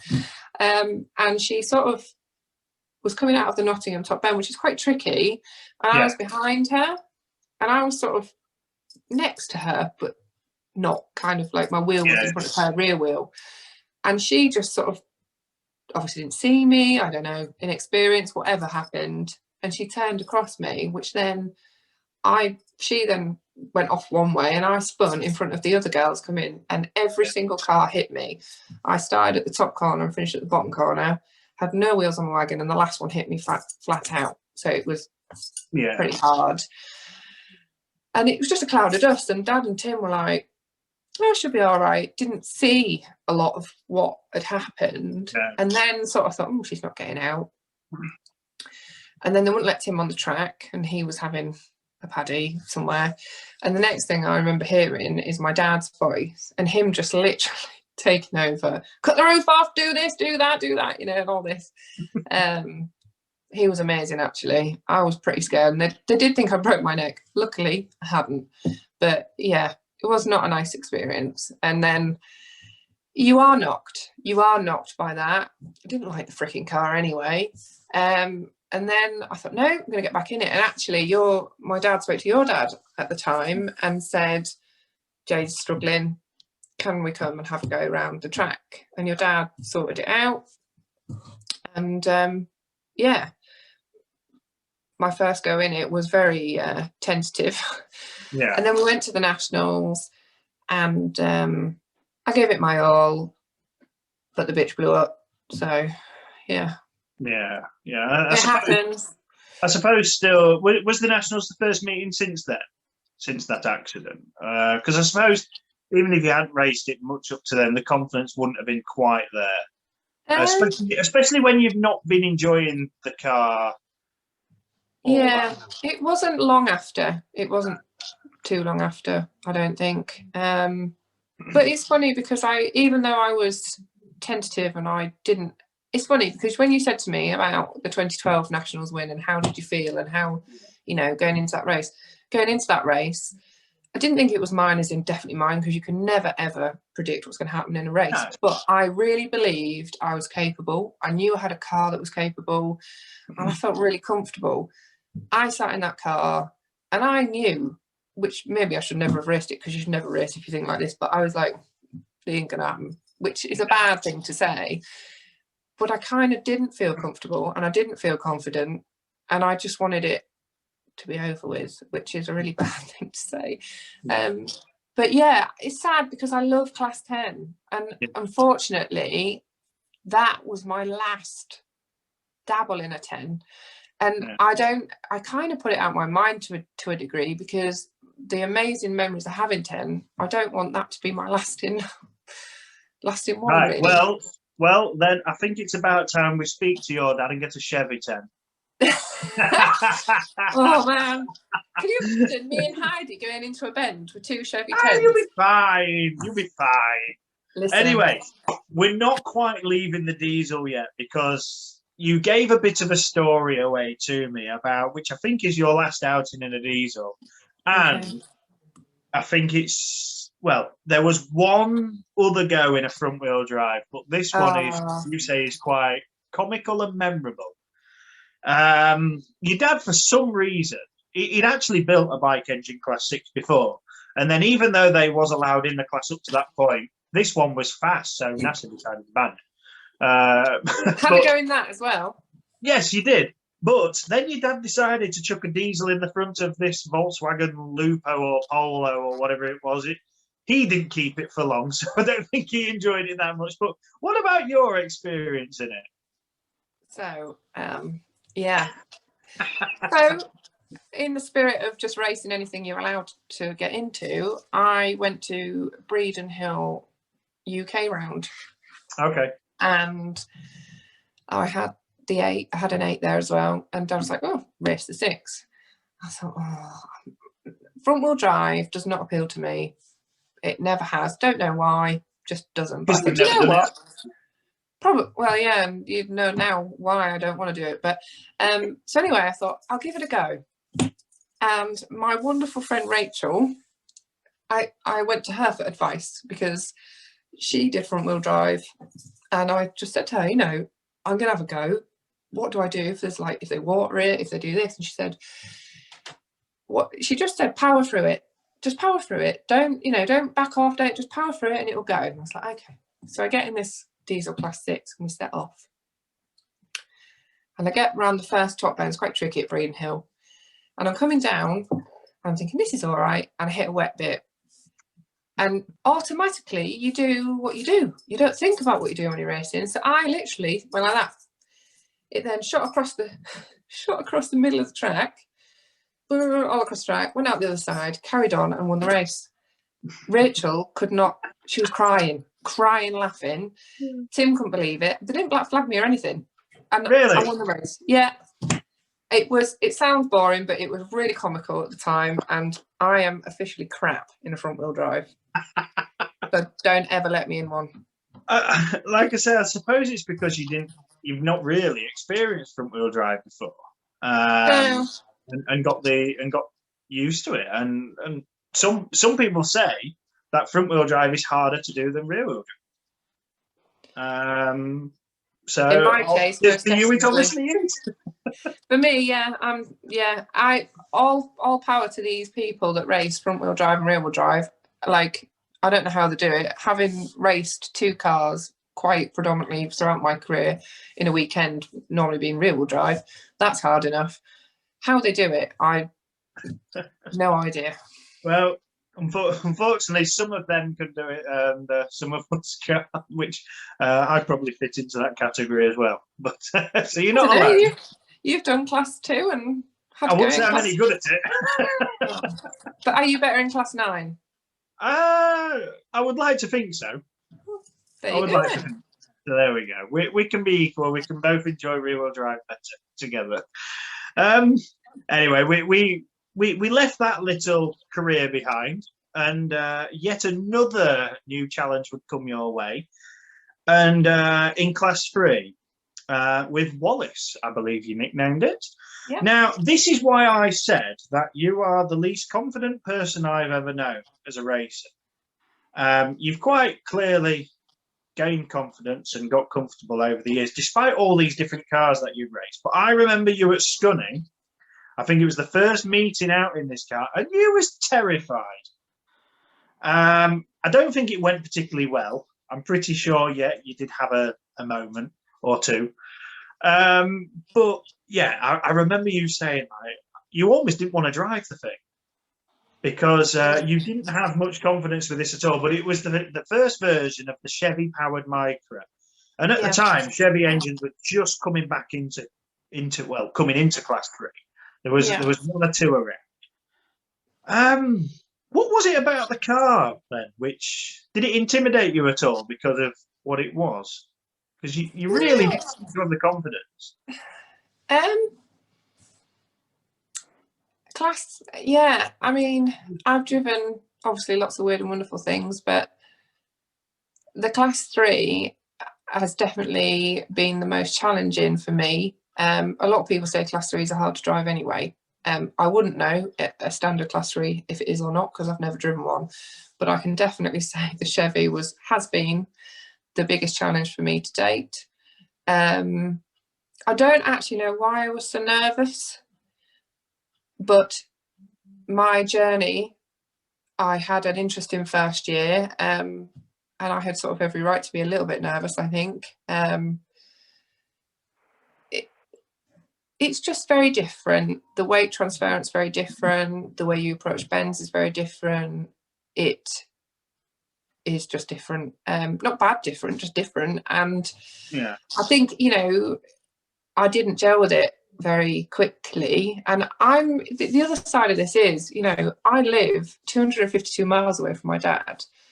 I can't get to little meetings very often and race his cars. So I am usually at a big meeting in his car, having only raced it once or something. And I can guarantee you it's not the same car that I raced at that meeting before because he will change it. Well, the thing is, when you race it once, your dad might have done 3 or 4 meetings by the time you race it again, and he'll have changed it all to try and make it better for himself. Yeah, completely. And I don't know why I was so nervous. I don't know. I'm not sure. Could it be because obviously you raced a couple of 7s, but still apart from these couple of outings in a class 6, all the weight and the power is behind you. in the class 3, obviously, you've got a lot more body around you. I mean, in a 7, yes, you've got a body shell and that, but you're still quite compact. You can see quite a lot. But in the 3, obviously, you've got a big bonnet ahead of you. Maybe it was something like that, would you say? No, do you know, I don't know. Maybe there was an element of that. You know, it's not the easiest of things to see out of. It is a massive lump of machinery to control.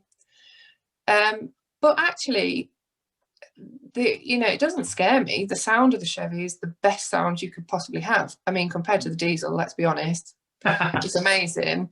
And the feeling is wonderful when you're driving one. They're really good fun when you're confident in getting it round. I don't know why I was so nervous at first. It's really bizarre. I'm not normally like that about new challenges or cars. I think I just felt I needed more time in it to be comfortable in it, and I knew that wasn't feasible for me because of my circumstances and my dad's circumstances. And I want to do well and I want to feel in control, and I had a few incidents with other people in the class who were not very happy with some things that I'd maybe done in the car or what have you, and it, again, like you say, it knocks your confidence. And again, it's the first sort of time in my whole racing career that I'd had anything negative from other people I'd driven with. I mean, in my very early days, Pam Blackburn, I had a magnet to her, bless her, but we always used to just laugh it off and it was fine. But I'd never had an issue ever with anyone or in any racing. And I went in 3 and it was quite an established class, and the ladies in it have sort of stayed in it, if you like, and don't think they really liked me coming in. Well, I was going to say, what did you think to the class when you first tried it? Obviously, it's something different. When you got to race on it, what did you think to actual class 3 racing? Because it is one of them where, again, it can be thin on the ground with quantity. I mean, there's definitely quality there. There's some 100%.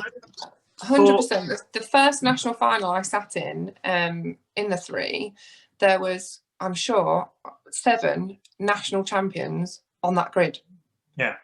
Out of 8.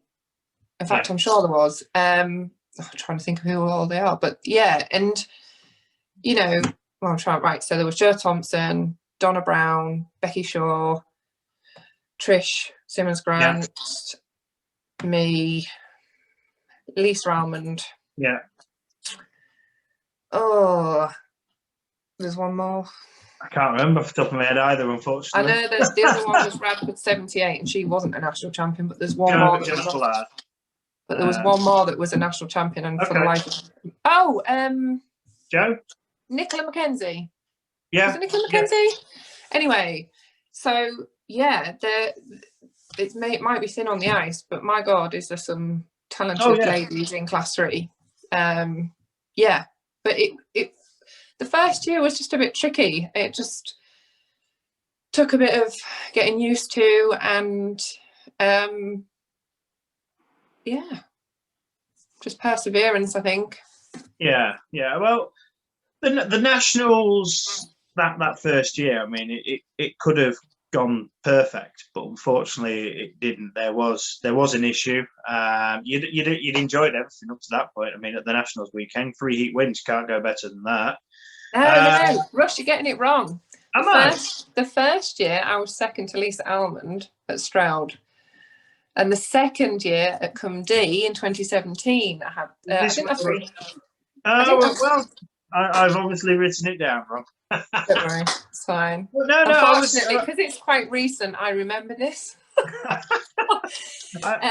2017, I didn't have 3 heat wins. I had 2 heat wins and a second. Okay. But I led every final attempt. I was going to say, you was leading the final, but then it didn't quite go. It didn't end the way you wanted it. But what happened, and what did you feel with, obviously, with how it panned out? So for a start, I'm just going to touch on the Jem Snowden thing, because he passed away that year, not so long before the Ladies Nationals, because actually that Ladies Nationals was done in August, and that final day was his birthday. Yeah, I did. Yeah, so I'd had a good run in all the heats, and to be honest, come D was my track. It suited the chefs. I'd gone, and it was wonderful. And I sat on the line and I thought, got a good chance.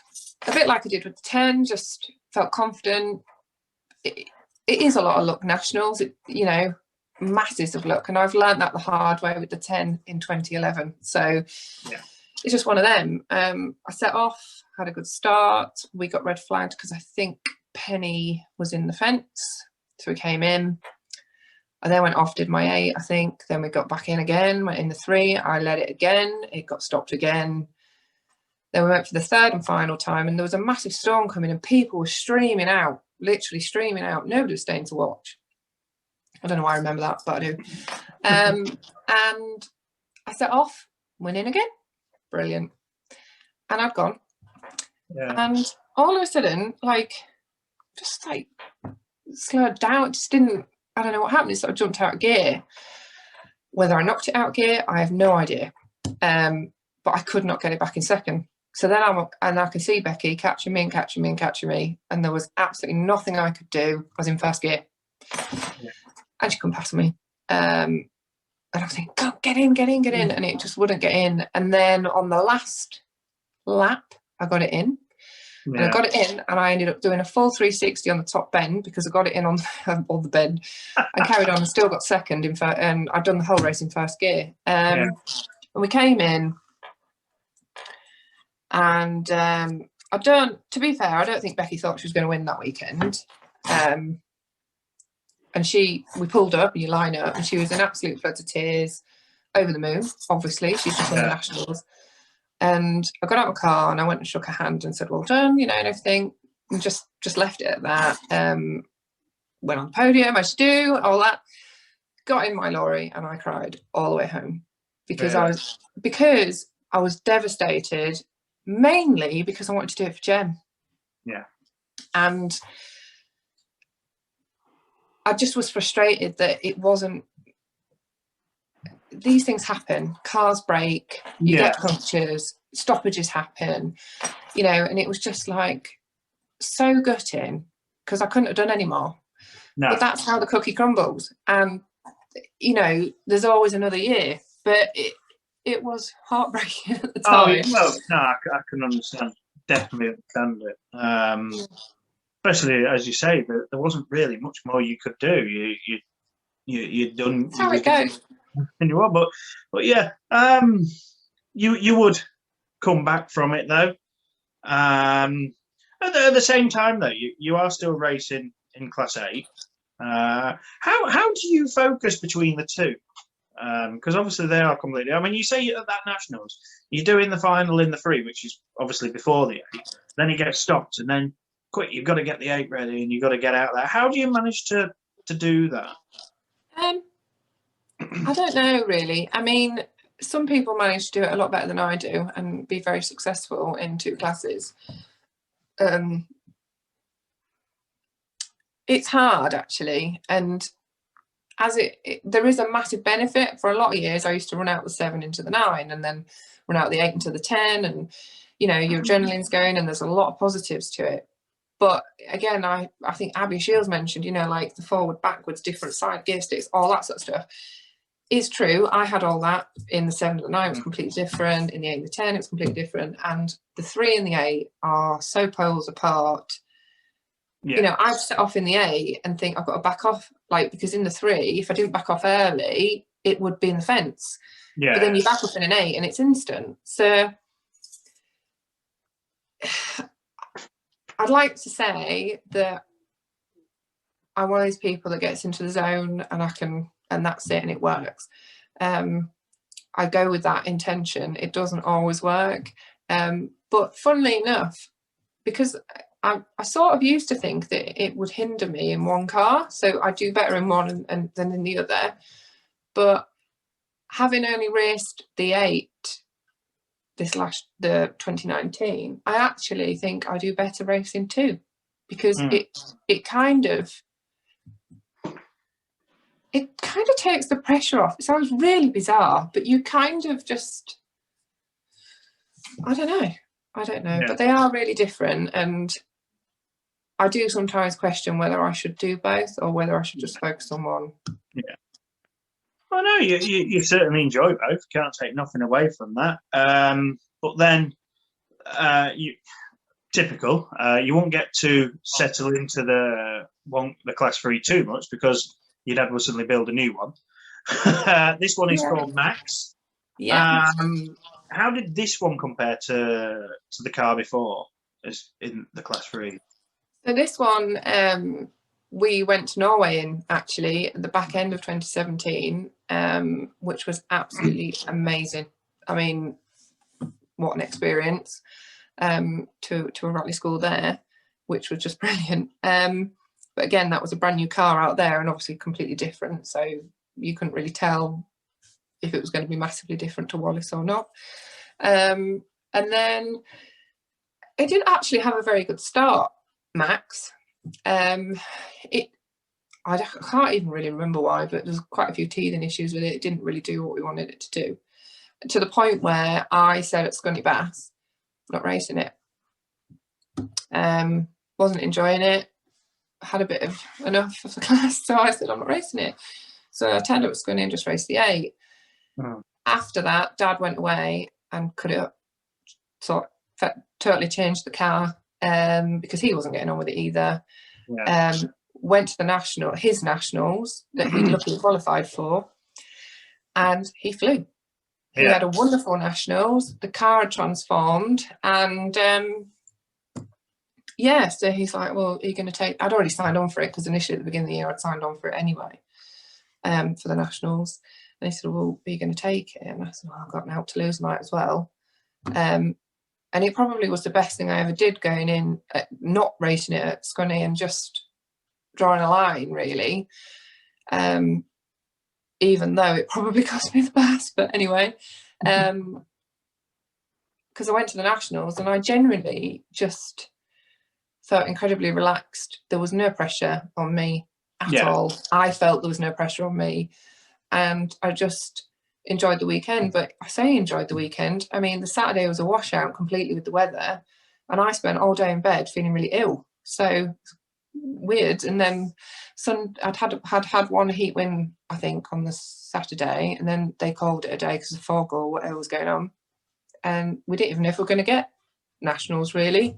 And then on the Sunday it obviously cleared, and we had our final heats and the national final. And again, that national final was probably one of the most boringest finals ever to watch for everybody, because the conditions were tricky. A Chevy, anyone who races a Chevy knows that they are not easy to keep in tight and behave a whole however many laps it was. It felt like a lot.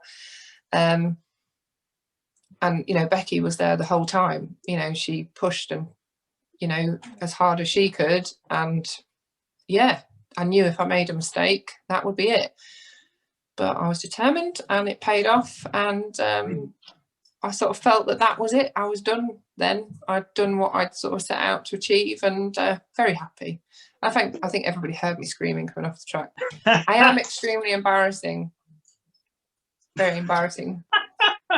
Well, no, you'd obviously, like I said, I was going to say, but you sort of summed the story up quite well. But you'd had a troubled beginning of the year with it, and you was going to step away from the car.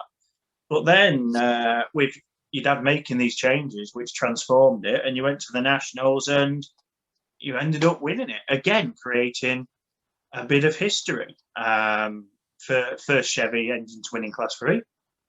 I believe so.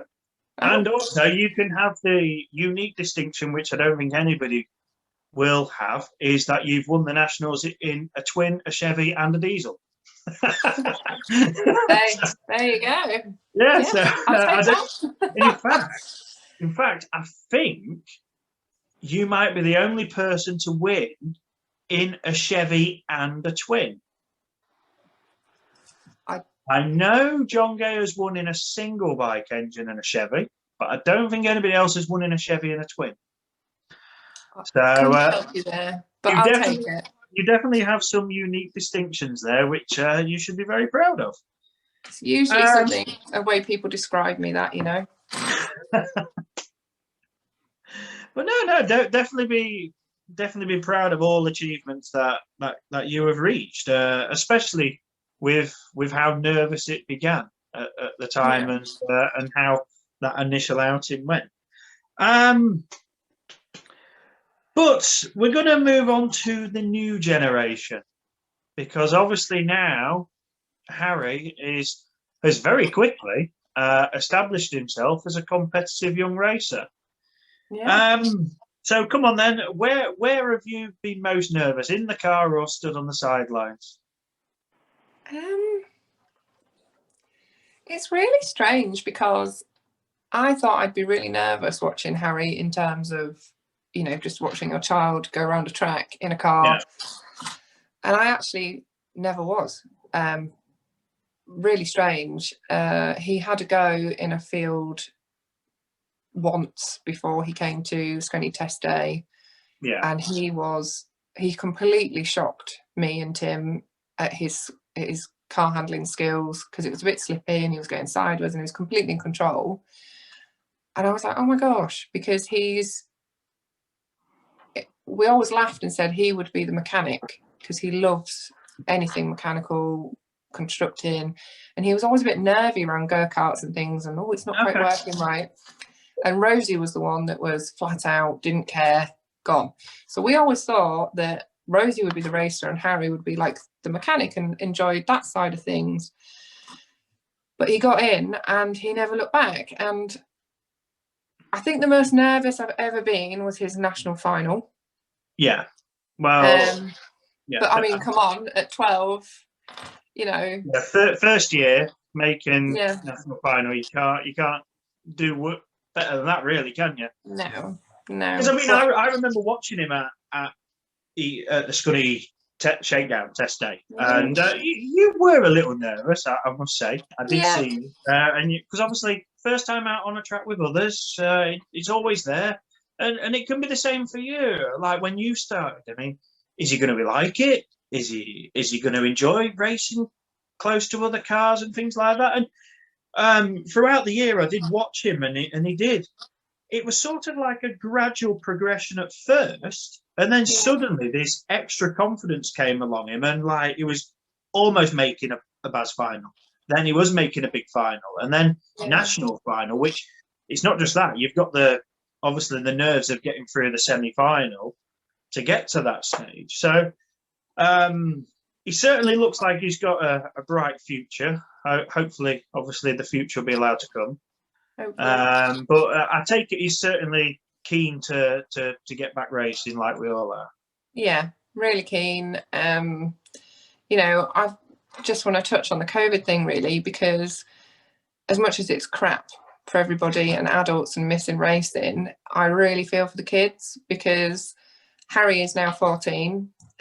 This year probably won't be a normal year, as in, I mean, who knows what's going to happen, but probably not. So he's going to miss that. He missed last year, and he will only have next year, if he can, before he's 16, and then in the men's. And you know, I said I didn't regret not doing the juniors, and I don't think it can hold you back. I think, you know, you're fine. You don't have to do the juniors to be good, but the juniors is the only time in your life you have no stresses, no worries, outside life worries, finances, etc. You make so many friends. He's made loads of friends all across country, and you have a whale of a time. And I just feel so sad that a lot of them have either missed their last year, which is technically going to be the best year for them, potentially most experience, and all these ones that are missing all these years, really, because you can't get it back. But you know, I mean, I feel really bad for the kids who obviously last year was going to be their final year. Yeah. I mean, when you look at juniors, and they only, at the time, they only have, well, up until when they announced that the age was going to be 10, they only had 4 years to achieve national success. Yeah. That's what they were aiming for. And obviously, some kids, no disrespect, but learning's different. Some of them, it could take the first 2 years to get confident and get the experience. Yeah. Some get it straight away. I don't know how they do. But then you expect them in that last 1 or 2 years to hopefully aim for the success. And some of the kids had that taken away, and there's nothing we can do about that. I do feel bad for those kids, but I feel bad for obviously those who want and need the experience to get behind the wheel. I think the really positive thing, touching back on Harry, what you said about him progressing, was that down at Kent we had some amazing juniors in junior specials. So you had Finn Wells, Reese Wetherick. Oh gosh, I've forgotten his name. I know the Carden. I know the junior competition is quite strong. Yeah, so he was racing these lads at home, and he had his first win in the May. So we don't really start till April, but obviously we travelled a little bit with him before, and then he had his first win in May, and then he went to the map, and he did pretty well there, and then he made every BAS final after that. So he made 3 BAS finals, and he made the national final. All we do as parents is fist pump him, say have fun. He's done it all off his own back in terms of what he does on the track completely. And he's really, his attitude absolutely amazes me, because he's so chilled and really like, it's just a bit of fun and I'll do my best. And I hope that stays. I think it will, because it's just his nature. But yeah, really surprised in a lovely way, and I feel really sorry for him because I'm so embarrassing as a parent. He's got no idea what's coming. Oh dear. Yeah. Oh dear.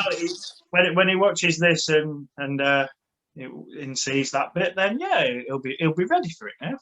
But in serious terms, literally, I thought I was quite a selfish person.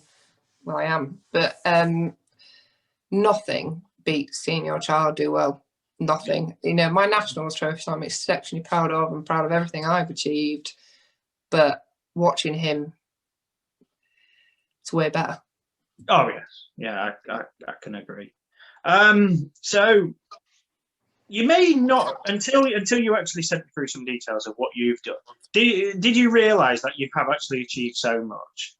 And if so, what would, I mean, we might already know because we have discussed a lot of it, but what would you say is your proudest moment of your racing career?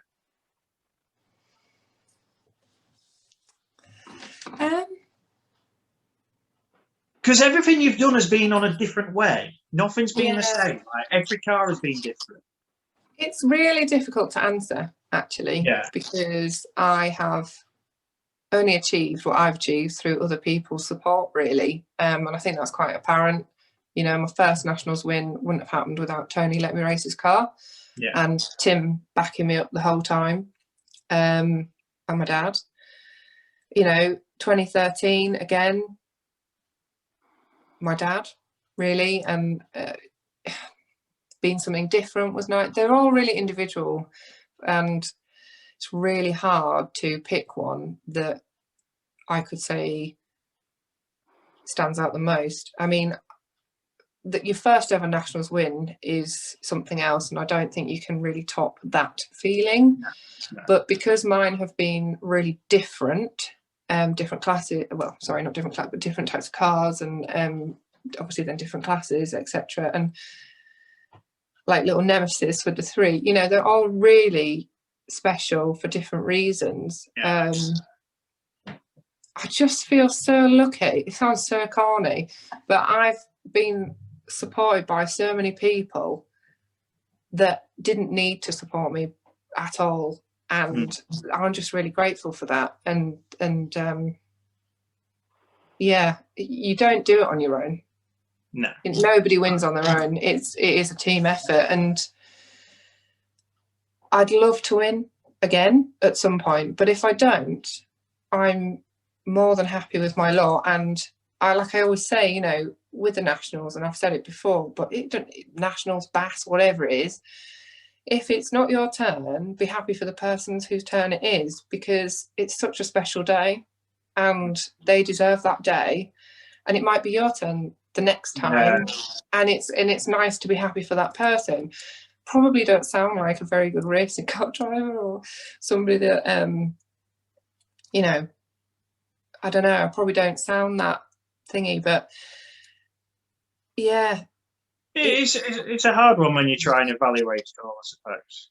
Yeah, I mean, we haven't even touched on sharing with Phil, but sharing with Phil, you know, I actually learned a lot from Phil. He don't give a lot away, but just watching how he conducts things and how he does things, and yeah, I mean, he goes to win and he's very good at it.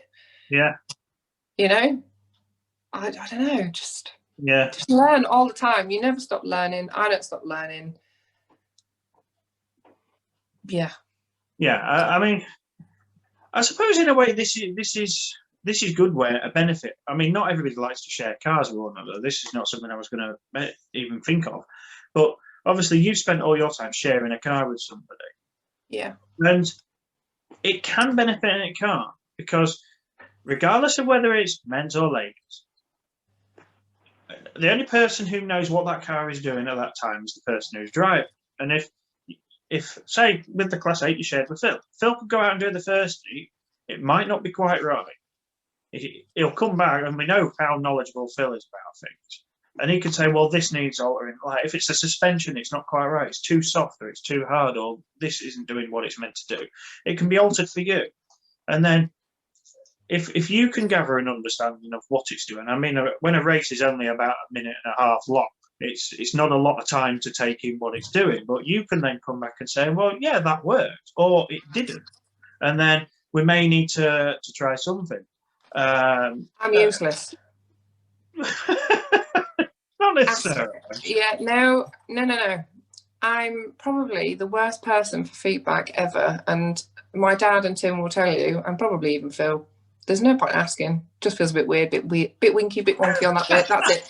I'm really not technical. I wish I was. So lucky that Dad watches a car and can kind of gather what he thinks about it. Jem did the same. Tim just doesn't even ask me anymore.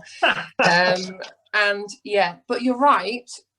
With people who are far better at it than me, there is a massive pro to it, definitely, unless you're me. But there are, yeah, it's tricky. Sometimes, I mean, Tim did build me a car just for me in 2017, and it was the most selfless thing anybody's ever done for me, and I couldn't have been more, choked about it. Yeah. He did race it as well in the end, because, you know, what's mine is part of it. What's his is mine, and all that. But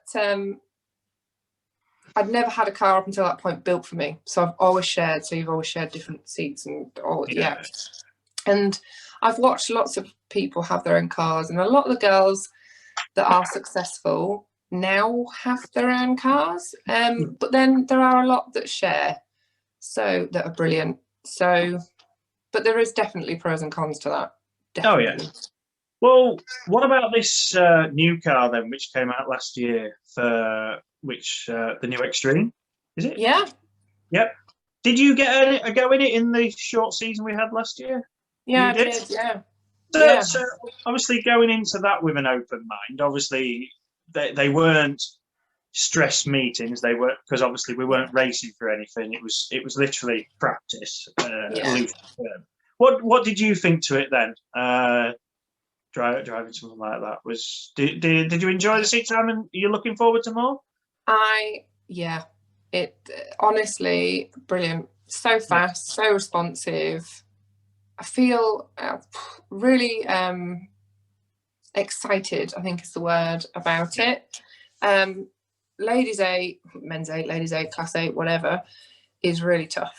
Yeah. As I said, there isn't a lot you can gain. You know, everything's pretty much the same, sort of, the kit wise. So it is down to you, I think, a lot of it. And they're all just brilliant. They're all fast. You can never, the best thing about Ladies 8 is you go to that line and any one of you can win it. Literally. Yeah. Oh, yeah. And I've heard other people on your chats talk about it and say that they feel that they've achieved more when they've won in an 8. I never won in an 8. So that's my, I want to win in an 8. And I think, to be fair, that car definitely, it's down to me, because that car's quick.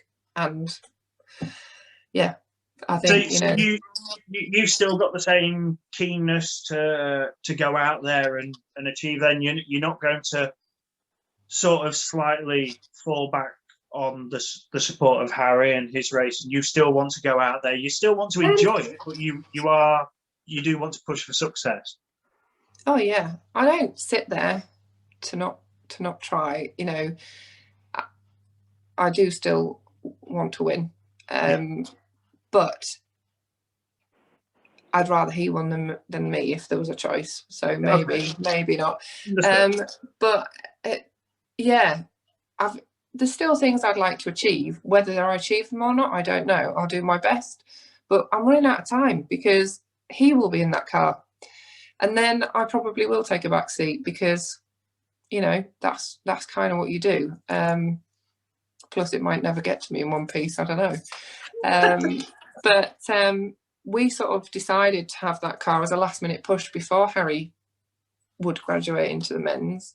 Because Tim wanted a last-minute thing before he stopped. And obviously, Rosie can potentially race now anyway. And we can't get that many cars, you know, with the will in the world. I'm not, you know, I can't afford to run that many cars, and I can't get that many cars there. So we just thought we'd have a last minute push and see what happened. And the car is just outstanding. It's absolutely beautiful piece of machinery. The engine's mint. It felt fast. I mean, yeah, okay, you weren't at a Bass round and you didn't, you know, but there was some fast ladies at Yorkshire when I went, and I felt really comfortable in it, which is all that you, well, for me, it's important to feel comfortable to go fast.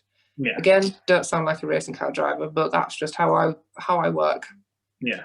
Well, no, everybody approaches it in their own way, and it has been beneficial for those who did manage to get an outing last year, because we was hoping, obviously, this year would be different and we would be back to the loosely formed normal, but obviously we're not sure how that's going to go, and we may go down the same route as we did last year. But at least some people did get some seat time, and it can give them confidence going into it. So your plan is obviously to race this Class 8. Are there any plans to go back in the 3?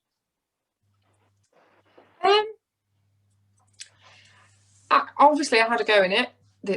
Just only had one go at Yorkshire Dales, because it's the only time I saw Dad all year. And it was obviously it's a new car. Yeah, it's a new car. It's a different Class 3. Still a Chevy, but it obviously looks different. This one's Rory, by the way. Rory, is it? Okay. So there's possible plans to go in 3 and 8 again. Yeah, I mean, I'll be honest. 3, the issue with 3 is Harry is usually somewhere around Ladies 3s, and I didn't want to miss anything. He's racing. In the last year that we did, so I didn't race the 3. I raced the new 3 at Yorkshire Dales, and it was wicked. Literally, the car has so much potential, because the trouble with a Chevy is, you know, you get to a big track, it obviously is benefiting through a big loose track. You get to a smaller track that's maybe a bit shiny, and you have no chance against Beckett, you know, the lighter cars, Beckett, you know, and everything else. Yeah. That car did things that the other 2 have never done, and it went where I wanted it to go. It went tight. It just felt completely different. And I know I only raced it once, but it was exciting, and I think there is potential there. And yeah, I mean, I don't know. I might race it, I might not. The only reason I wouldn't is because I don't want to miss Harry. But I will say that I really missed racing with my dad, because it's something that we do together, that if, you know, he's got 3 sons, they don't race, I race with dad, and it's what we do, and it's a common ground for us, and it's really important. And I think especially with this year and everything everybody's been through, it's really brought home to me that you don't know what's going to happen, and actually I would rather race with my dad while I can, and experience those memories, because they're priceless. So if I can juggle it, I will try to, because I think it's really important. And, you know, there's like 3 generations of us racing, you know, Grandad, me and Harry, you know, it's quite special. And I do think that with grassing a lot, that what other hobby do you spend 6 to 8 weekends with your parents when you're a fully adult doing the same thing you love? You don't. It is completely unique. And I really have missed sharing with my dad, because it's that special thing we do together. But it can be turbulent at times. Oh, it can. But yeah. It can when you do anything. Obviously, it's the passion that comes through with what you're doing, and I think for me, it's we're just very similar. And, you know, he just likes to tinker and change things, and because I can't get in between, it sometimes annoys me, I think, a bit, because I'm like, oh, and then I can't write, you know, and then you just, with the adrenaline, you get a little bit het up about things. But, you know, that's part of the course, and actually that's the whole picture. You know, that is my lad. He won't change. I don't want him to change. The reason I've won so much is because of his brilliant mind and different ideas, and, you know, getting the edge or whatever. So, you know, you have to go with the wobbles as well, and it wouldn't be the same without him. For me. So ultimately, it would be really nice to share again. Oh yeah, well, we certainly would look forward to seeing it, especially with that car as well. And yeah, it'd be good to see you back behind the wheel of it. So we've about come to the end of everything that I've written down. It's already our record-breaking longest video. Sorry. It's quite all right. I have enjoyed every second of it. Obviously, we want to get back out there, and we want to see everybody who we've not been able to see do what we love doing. I take it the plans then for the future is, apart from possibly going back in the 3, it's going to be racing the 8, loving the 8, and hoping to achieve well in it. Support your son Harry going forward in what will remain of his junior career. And it sounds like Dad might have to retire when he gets old enough, because he could be in the 8 soon. What about Rosie then? Does she show an interest in wanting to race? Yeah, when we went to Yorkshire Dales, and obviously Max Holtby and a few others were there that were obviously in her age range, had started, she was like, I really want to go, I really want to have a go, I really want to have a go. Up until that point, she wasn't bothered at all. So like, okay. Again, a bit like you. Yeah. Classic like me, actually. She's not really girly. She does like to be girly, but she's more than happy, you know, getting stuck in the mud, and all her friends are boys. So so I can't see that. But she she's showing a lot more interest. I think, to be honest with you, the only reason we haven't got her a car at the moment is because of the situation we're in. You know, until we kind of know what's going to go on, when Boris lets us know the plan to how to come out of this, and potentially how that will impact our racing, and whether we will get any, has kind of made us stall at the moment with Rosie in a car. And we're just moving Harry's pedals so that when things dry up a bit, she can go out and have a go. I think she's going to love it, to be honest. Because I know what she's like on a go-kart, but I think she's just a bit nervous and a bit apprehensive, which is perfectly normal. But I think once she's off and away, and again, I think that whole thing of other people doing it, like I said to you when I was in the juniors, and I thought, oh, actually, I'd like to go because everyone else is doing it. I think that's kind of happening with her. She kind of got bored at racing because she wasn't old enough to go off on her own and make friends, and she didn't really get involved. But I think now that there's an opportunity to get involved and make friends of her own and actually have a go, I think she'll love it and have a go. But if she don't want to do it, there's absolutely no pressure either. But she's a bit of a dark horse, that one. So well, we'll see. I think Harry's slightly concerned that his sister might come in, and we'll see. Well, certainly then some exciting possibilities. As I say, I mean, we've spoken on and off over the past few years, and I think getting to know more about you, your journey, your life in the sport, it's been fascinating. Thank you. I like to find uniqueness with how people have got into it and what they've done. Heidi, perfect example. Her path was like no other, and looking back on yours, it's been like no other as well. And partly it's down to the crazy ideas that your dad has come up with, but you've, despite unknowing what would happen with each project that has been put in front of you, you've gone into it. Whether it's succeeded or not, you have gone into it, and in a way you've enjoyed each one, because there has been good moments in each one. I'm sure there was even one good race in Lily Savage. Oh, probably. But no, you have gone to enjoy every moment to what it can possibly be, and you can't really say anything unfair about that, because at the end of the day, the sport is something we're supposed to enjoy. And it looks like, despite the delayed start of you getting in a car, you've enjoyed practically every moment of it. So, well, listen, it's given me so much personally and confidence stakes, and etc. But it's given me a wonderful husband and 2 beautiful kids, and loads of amazing friends.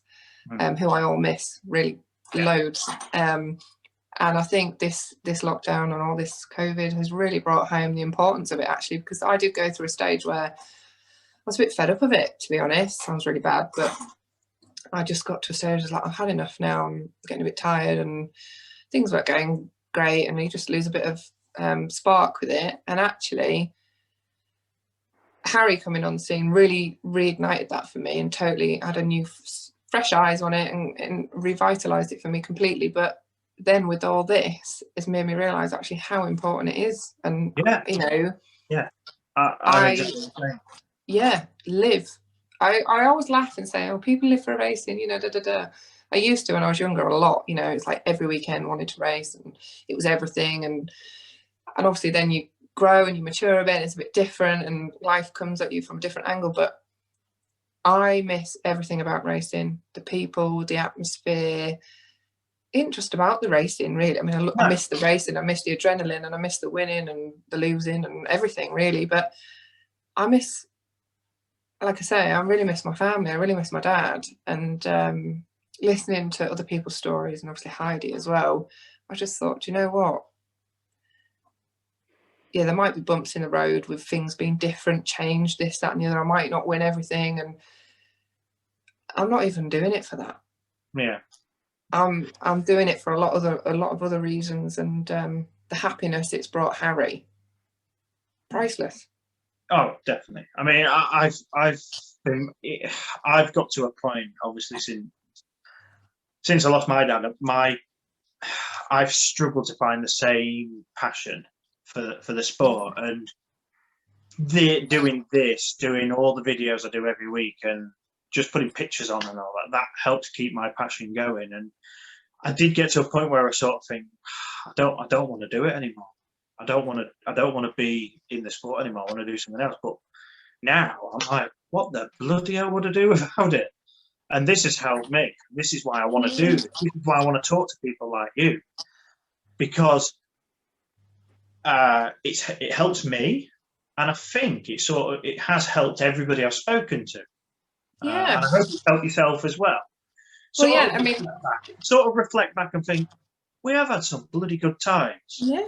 And it's going to help us look forward to more good times. I was going to say, there's so much more to come. There's so much more to come. Yeah, at the minute, the current world and situation we're in is something we never imagined, and it's worse than many nightmares because we're living. But that's why. If we can get to the end of it, then we can look forward to it again. But that's why it's really important to keep, positive and keep, the clubs going, through all these hard times, so that when we can go back racing, that there are places to go racing and we can all meet up as friends and enjoy what we all love doing best. And, it is testing and it is hard, but those good times are coming back. You've just got to dig deep now and keep plugging away. And I say, really support your clubs, because you've just got to, because they won't be there if you don't. It is easy to get a bit downhearted with things. That happens. But when you're down, there's only one way, and that's back up. So hopefully we'll all be together soon, having a beer and a laugh, and laughing about me making some stupid mistake probably in a class 3. Well, if it does happen, I'll be the first to come see. Oh, thank you. Yeah, stick a camera in my face. Yeah, why not? We might do that. We might get some live straight after the moment interviews. And as I say, it's been absolutely fantastic talking to yourself about so much that you've achieved, and I hope that there's more to come in the future, not just for yourself, but obviously for Harry. Tim, obviously, we want Tim to do well, because unfortunately, it does sound like he might get pushed out of the seat in the next couple of years. So we need to egg Tim on as well to do well. But no, it's been absolutely fantastic talking to yourself. Is there anything that you would like to say just to anybody who might watch this? You don't have to real name after name. It could be just anybody special. No, just hello to everybody. Everybody's special, from racing to me. It's just like one big family, isn't it? And I just hope you're all well. And like I said, can't wait to be back racing, doing what we all love, really, and all be happy and healthy, and making some great memories, whether it be daft ones or amazing achievements, really. But yeah, everybody. I can't pick anybody. There's so many nice people. It's like an acceptance or award speech, and we don't like to reel names off in case we miss anybody. But I'm sure whoever watches will understand the message. And overall, that's one of the things I'm looking forward to. Now, we have had a bit of a sample of on track with cars. Now we just want to be able to enjoy each other's company again. And fair play to them for listening to this point, if they've got to this point. No, we want to create new stories, new memories, don't we? That's what we want to do. Most definitely. But hopefully it will happen soon. And be all and end of all of it. Again, I cannot thank you enough for taking your time. It's a new record. We have done over 2 hours. Get in. I like breaking records. Well, there we go. You're the first 2-hour guest video on GrassChat. You can add that to your accolades. One more title for you. Thank you. So yes, that is it. Another fantastic GrassChat. This has been the absolutely wonderful Jade Russell, and you are still on the same glass, unless you have been secretly topping it up. But yeah, I cannot thank you enough. It's been wonderful talking to you, and look forward to seeing you again soon. I am Russ from GrassChat. That is the end of it. Please let us know in the comments what you think to it when you get to watching it. I thoroughly enjoyed it. I hope you do too. So from Jade and myself, thank you very much and goodbye. Thanks. Bye.